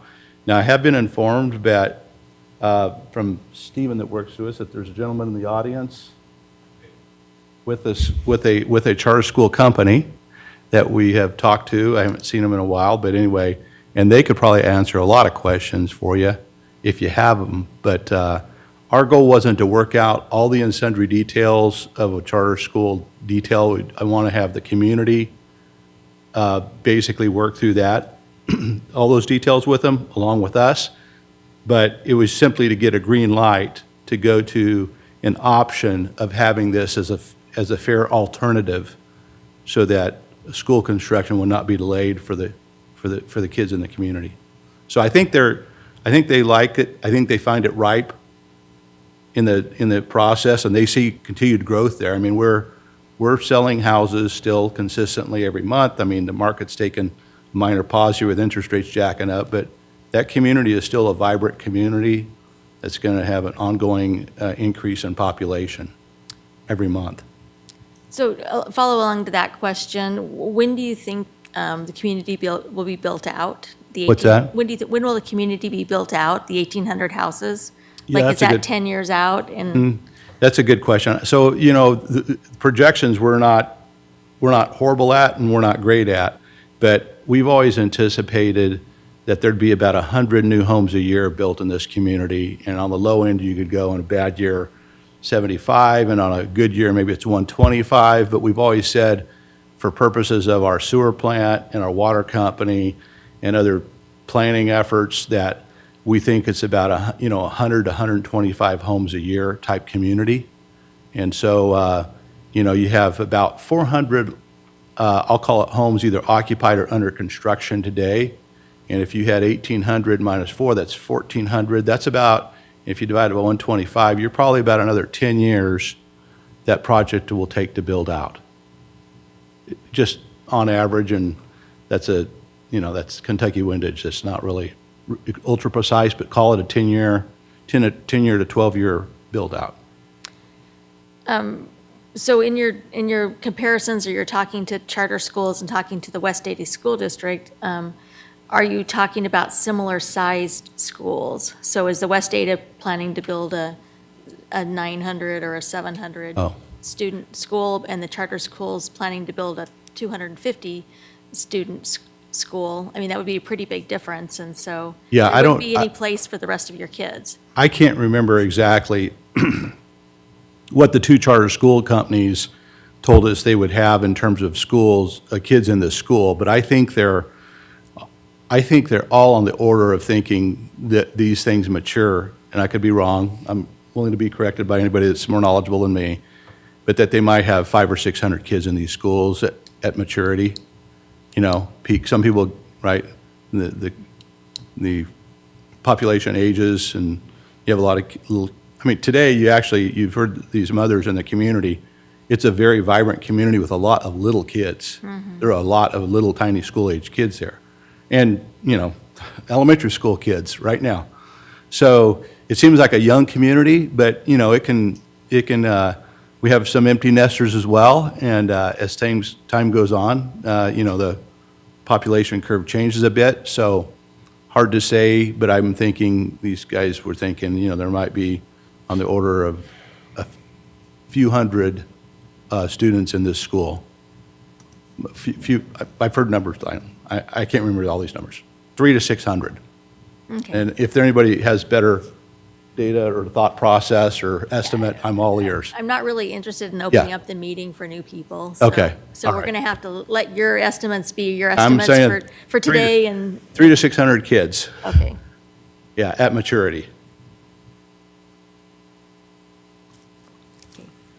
I don't have any more questions. Commissioner Birch, do you have any questions? I do not. Thank you. Thank you. Any more questions from the other commissioners? No, Madam Chair. Okay, I think we're good. Go ahead and sit down and we'll have some conversation. Thank you. We appreciate everybody coming today. Commissioner Lindstrom is going to remind us about something. Madam Chair, I wish I was a commissioner. I'm sorry. I just went in there. I promoted you. You've got my job someday. All good. I just wanted to clarify, I should have read my staff report, but it does clearly say in the development agreement, it mentions an elementary school site, as does the condition of approval. Okay. So it doesn't mention high school, middle school, it does specifically say elementary school. Okay. Yep. Thank you. Okay, it comes the time in the meeting when I open it up for the commissioners to do a motion to approve this application, which is, doesn't match what the staff recommended, to deny the application, which matches what the applicant recommended, or to table it. And I guess if we're going to have a motion to approve it, we should probably table it pending giving the staff time to redo the application or the. Just for clarification, there's 2 items on here, so are we approving or denying both of those applications? then? Yeah, I think we're treating them as one, unless Mr. Lindstrom wants to give us some clarification. Yeah, so Madam Chair, Commissioner Wickstrom, so it's really just the first part. It's the 2006-00219-CPA-DA-M. That is essentially what you're acting on tonight. The vacation is included, with this application as a whole, but the Planning and Zoning Commission does not have the jurisdiction or the authority to act on the vacation because it's state code requires it's the board that acts on that. Hopefully that. So it's on our agenda, but we don't have any power, so. Yeah.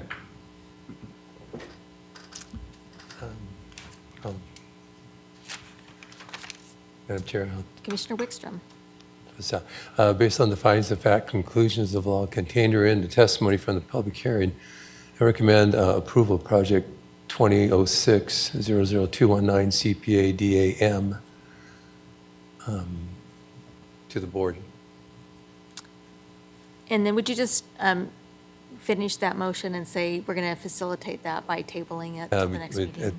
And to recommend tabling that motion until, to update the findings of fact until the either September 15th meeting of the board, of the commission. Thank you very much. We appreciate it. Is there a second for that motion? Commissioner Birch? Commissioner Exton?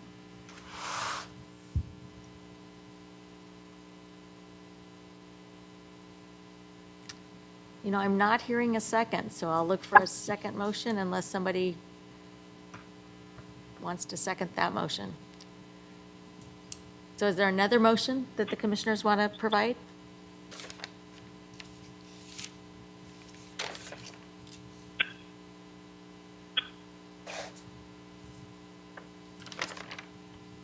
So the way it works is that we don't talk about the motion until we've got a motion on the floor to talk about. And so I'm waiting for one of the commissioners to provide a motion that is moved and seconded, and then we can talk about it. And so sometimes we have to think a little bit. These are hard decisions. So I look to Commissioner Birch or Commissioner Exton to provide a motion.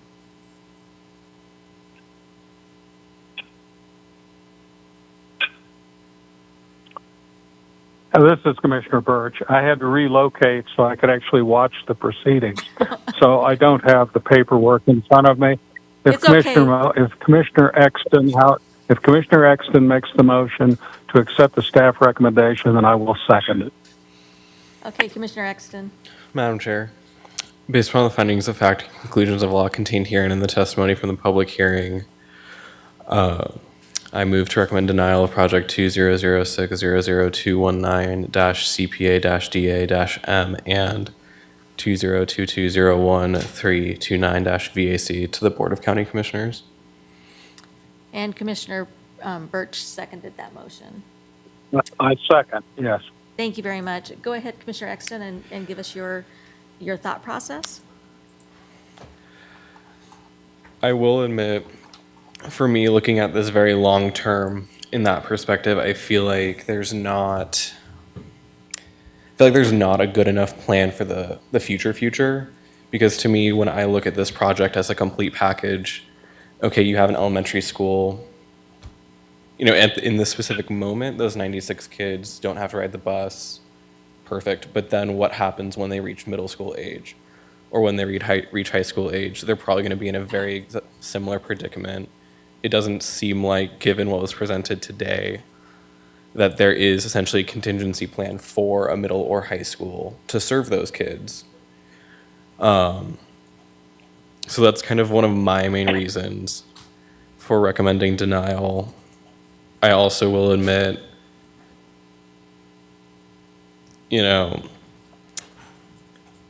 the fact that this is also kind of paused for growth until the school gets developed the way it's currently, or the way the whole process is currently right now. Obviously, new plats can't be, added with indeeded in that sense. I feel like that not necessarily will be a Band-Aid by any means whatsoever, but it will prevent those 1,800 homes from going in until there is an elementary school to serve that area. So for me, looking at this again, big picture, it's not like we're referencing there's no school for 1,800 families. There's no school for the families that are there, and I don't mean for that as a discreditment or invalidation to the families that are there in the kids that are there right now, but I don't feel like it's a fair way to articulate the discussion in the sense that there are 1,800 homes that are not going to be served in this moment, since for there to be 1,800 homes, the school has to be there first, to my understanding. Thank you. Commissioner Birch, do you have some comments? Yes, I suppose that with respect to the arguments made by the developer and by the residents, I think they make very compelling arguments. I wish we weren't here discussing this. I wish that at the time when this project was laid out, that there would have been enough thought about, well, maybe the way bureaucracies work and the way a public entity like a school district works, maybe we shouldn't make a commitment to them, but instead have left it open. But nonetheless, notwithstanding the, I think, better arguments as to why allowing a charter school to go in would be best for the youth that live in the subdivision and that will continue to come to the subdivision as more homes are built. The argument that the West Ada School District makes is that was the deal. We never committed as to when we would do this. And so given that, I'm hesitant as an unelected body to tell another political entity within the state that they don't get the benefit of their bargain, that they don't get that ground that they were told they were going to get to be able to put a school on it. What I would really like to see, if it's within the Board of County Commissioners' power to do it, is for the same arguments that were made tonight to be made before the Board of County Commissioners and try to persuade the Board of County Commissioners to tell the school district that they've got to fish or cut bait. They've got 3 years to decide to go out on a bond issue. And if they don't, then it's going to revert back to the development and they can go with a charter school if they want. I just don't think it's right, though, to tell, again, another political entity, the West Ada School District, that we are recommending a change to their bargain, because I don't see how they have breached any kind of bargain that the school district made, because they never did commit to when they would build the school.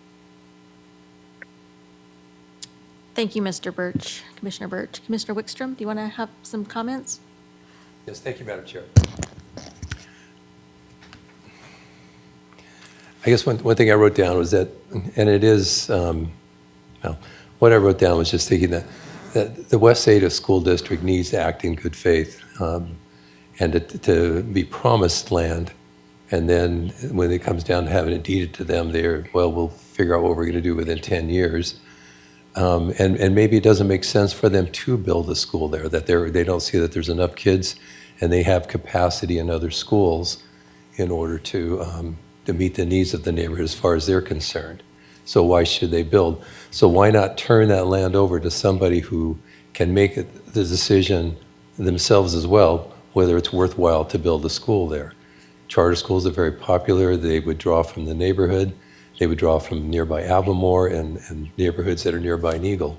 My daughter's ready to drive from Star out to Avamore to go to a charter school that's hopefully going to be built there. So parents are motivated to go the extra mile for their kids when there's a charter school involved. So rather than, and I agree with the developer that schools have held on the land for a while, and then when it doesn't suit them or fit their needs, they go ahead and sell it off and take the profits and use it somewhere else. So in the meantime, these families sit there in this neighborhood without a school, and as it grows and they're still commuting their kids, driving them or having buses take them to school. As far as them not being able to maybe at this time have a middle school or a high school there, there's a big difference between having a 5 to 11, 10-year-old kid have to be bused for an hour as opposed to a young teen or a teenage kid who can maybe even drive to take themselves to high school. And that's a big privilege to be able to drive yourself to high school or get together with your friends and go to school together. There's a big difference in having young kids commute like that. And so an elementary school would be more beneficial, more important for this neighborhood, for the kids that are there. But I'd say let somebody, as Commissioner Byrd said, fish or cut bait, and maybe a charter school looks in it further and they say, it's not something we want to do. Let somebody make that decision as well, and maybe this will force West Ada to jump on the ball a little faster because they see that somebody else would like to make good use of this land. That's why, and again, as with Commissioner Byrd said, we're going to kick it over to the county commissioners as well, and maybe they have the authority to put a little more pressure or make some kind of a condition for West Ada to make a decision one way or the other. Thank you. Thank you. I've got just a little bit of, I've been to meetings at my local school district, and 700 to 900 is kind of the size for an elementary school. And charter schools, a lot of charter schools are only 300 students.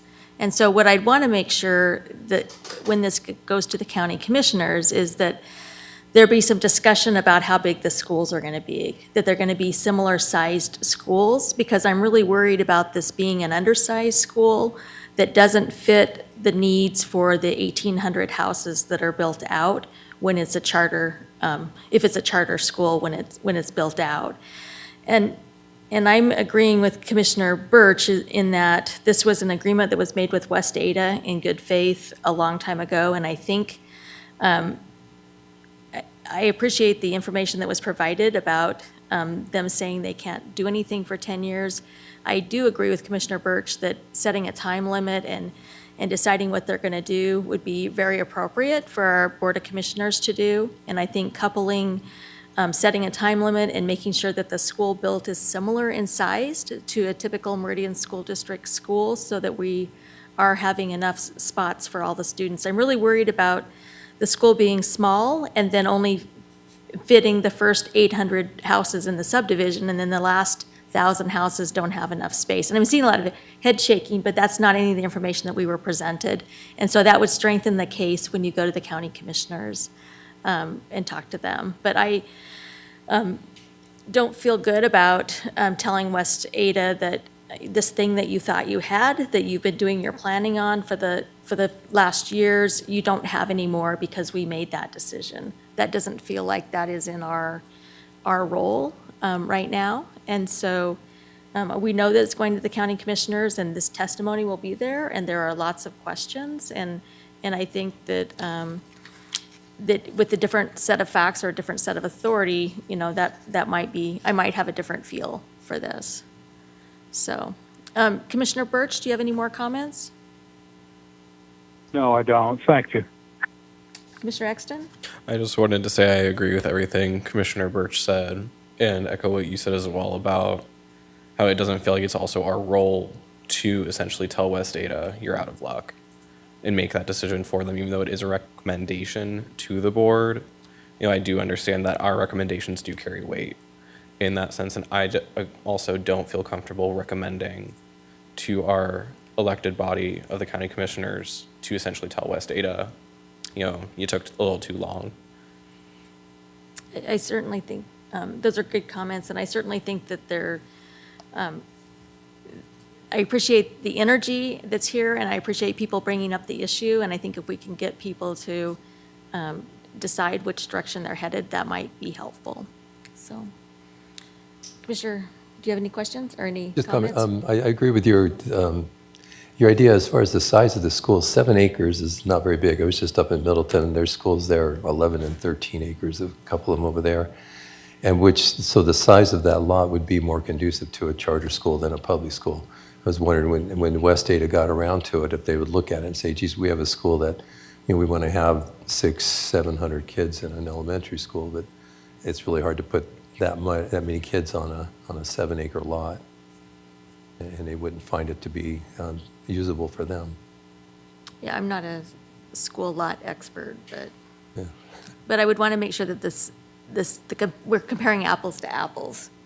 Like, we're not comparing a bigger school to a smaller school. So I would want to make sure that that was part of the discussion. I agree with that as well, because I would also, similar to what you were saying, hate to see the first, 100 elementary school kids be able to be serviced and walk to this school, but then the rest of them after that, still have to commit to that, hour-long bus ride. I'd rather be able to serve the entire area, fully as West Ada would, rather than potentially a charter that can't do that. Yeah, well, and I think there's going to be time for additional information to be provided to the county commissioners. agree. So I don't know that we have to have this discussion, so. Speculate on it.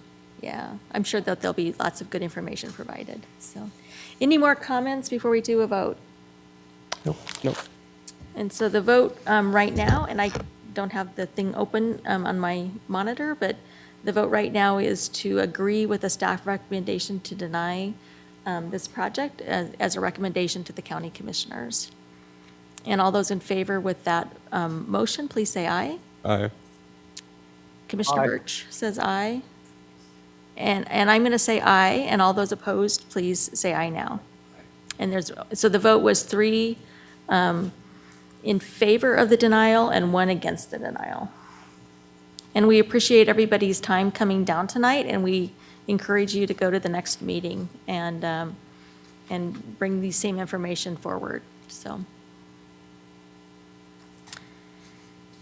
And I can't see my agenda, so is this our last item on the agenda?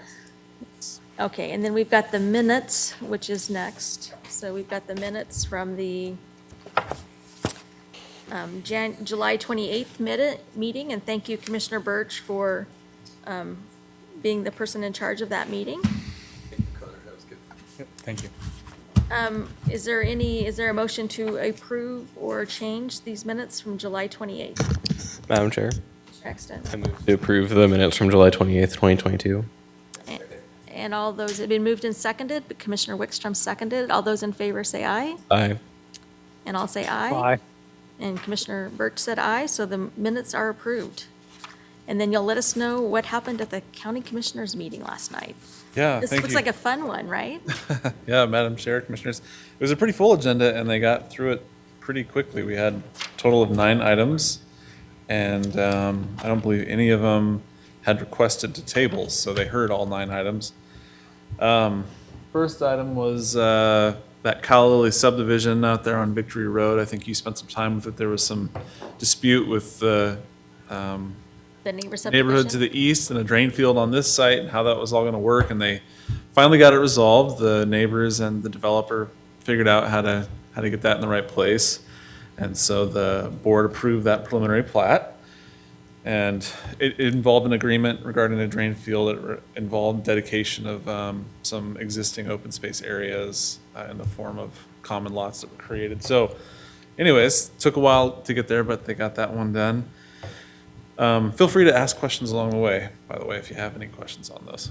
That was so complex, I don't want to ask you. There were quite a few complex ones that you guys have all kicked around here in multiple meetings or had very good discussions on. So the second one was the subdivision out in the CAFO area. If you recall, there were 2 large CAFO operators and this gentleman kind of who had a subdivision between them that wanted to create a 3-lot project. Board heard it, tabled it, asked for some additional information and also potentially the use of something called the nuisance waiver. Ultimately, which is something recorded against the property that requires future property owners to not complain about a CAFO. Basically, everyone determined that the Right to Farm Act was going to be good enough in that situation. They didn't require that nuisance waiver, and so that project was approved as well. I kind of follow first come, first served. I mean, In terms of, if the cows are there first, everybody else is really got it. yes, exactly. In the state of Idaho, the Right to Farm Act really protects existing operators and says, you're coming to the nuisance, it's up to you to know what you're getting into, basically. So, the third one was that apartment project at Lake Hazel and Maple Grove. The board ultimately approved it, and they had tabled it for other things. You had tabled it twice at least, I think. They tabled it for some additional information. Ultimately wanted to know when the roundabout was going to be built. And then there was some concern about cross-access to that parcel to the north. And ACHD had suggested that we require that, and the board had interpreted that as, we need to require it, but we don't want to because the neighborhood doesn't want it. And ultimately it was determined that it was their call to require cross-access or not. And so they opted not to require cross-access, and then they created the requirement for some additional buffering adjacent to the existing single-family home that is in the northeast corner of that site. But that apartment was ultimately, or project was ultimately approved by the board. They downsized it, right? That was the one, yeah. It started out on 2 parcels. It was like 22 units. They came to you guys, scaled it back to 12 units. Ultimately, you guys still denied. We denied it on the zoning. So they were increasing the zoning from a 6 to a Yeah, 20. and they still did, the zone change was approved. Yeah. And it was ultimately a 12-unit project that they were approved for, so. Let's see, there was another apartment project over off of Cloverdale Road, adjacent to a single-family neighborhood. You had recommended approval here, it was approved by the board as well, with some additional conditions that a landscape buffer be created along the western property line between the existing single-family neighborhood and the new proposed project. That was the one that we asked them to kind of rotate the buildings so that it wasn't looking in their backyard. Yeah, we talked about that, and ultimately, I think the board landed on just enhanced landscaping to separate the project from the neighborhood. So then we had a time extension for some commercial project out there at Lake Hazel and 5 Mile. That was originally approved in 2019. They haven't been able to build it yet due to just construction issues as well as ACHD. There was a variance and a vacation for a new pool out in the Boise area of city impact off Sageberry Drive. That was approved. There was a time extension for a master site plan associated with the farmstead. I don't know if you're familiar with that. I think it's out in the Kuna area. That was tabled due to some neighbors wanting more information about the amount of parking they're providing on site. Sounds like there are potentially some impacts to the roadway out there that the neighbors aren't happy with, and they'd like potentially the operator to provide more parking or improve more parking on site. So they're asking us to go look into that with them some more and bring that back. Let's see, there was a variance for an existing detached barn. This was off of Viewpoint Drive, I think also in the Boise area. I might be wrong about the exact location. This is one where someone built it before asking for permission and then got tagged when they were coming in to do an addition on their home, and so they had to go through the variance process. That one was approved. We also had a variance for accessory structure. Again, another one where someone built it illegally and then had to ask for forgiveness. That one was approved as well.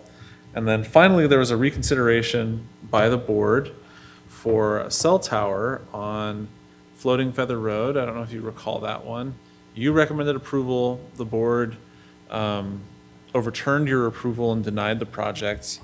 And then the original applicant requested reconsideration, so that's where they can ask the board to reopen and look at their decision and make sure they got all the facts. The board did do that and maintained its position of denying the project. So now that one is, it appears, done until we get to the next level if someone opts to go to that next level. So, And that's, It's proximity to single-family homes. the board's decision was that the applicant failed to demonstrate kind of two things. One, that there was indeed a significant gap of coverage in the area to justify the tower, and two, there was this tower out in Canyon County up on this hillside that was within 2 miles that had not been evaluated by the applicant. So the applicant, that was the kind of the reason for the applicant asking to reconsider, is like, let us go look at that tower and figure out if it'll work. They looked at the tower. Sounds like there was space on the tower for them to co-locate if they wanted to. But despite all that, the applicant still said that it wasn't going to resolve the gap in coverage. The board disagreed, and so that's why it was denied. And that's the one where it was going to be stored in like the silo originally that was being torn down. No, that's another one. That's Okay. on Beacon Light Road. That one's Okay. still pending. That goes back to the board in September. That was where they asked me to go do a lot of stuff, map all of the cell towers, initially within 10-mile radius, which was like all of Ada County. We got them to reduce that to, we did 5 miles, so we identified all towers within 5 miles, all carriers, all housing and new development, if it's over 50 units in size. So that's all mapped. We also hired a third-party engineer to review the materials to help us determine if there's a gap in coverage. That's right. We had legal look into a number of things. Yeah, it was quite an extensive list. There'll be quite the memo. If you guys ever want to read what a complicated follow-up memo looks like, you guys can look at that one as an example. But that's everything. So thank you. We don't have a second meeting this month.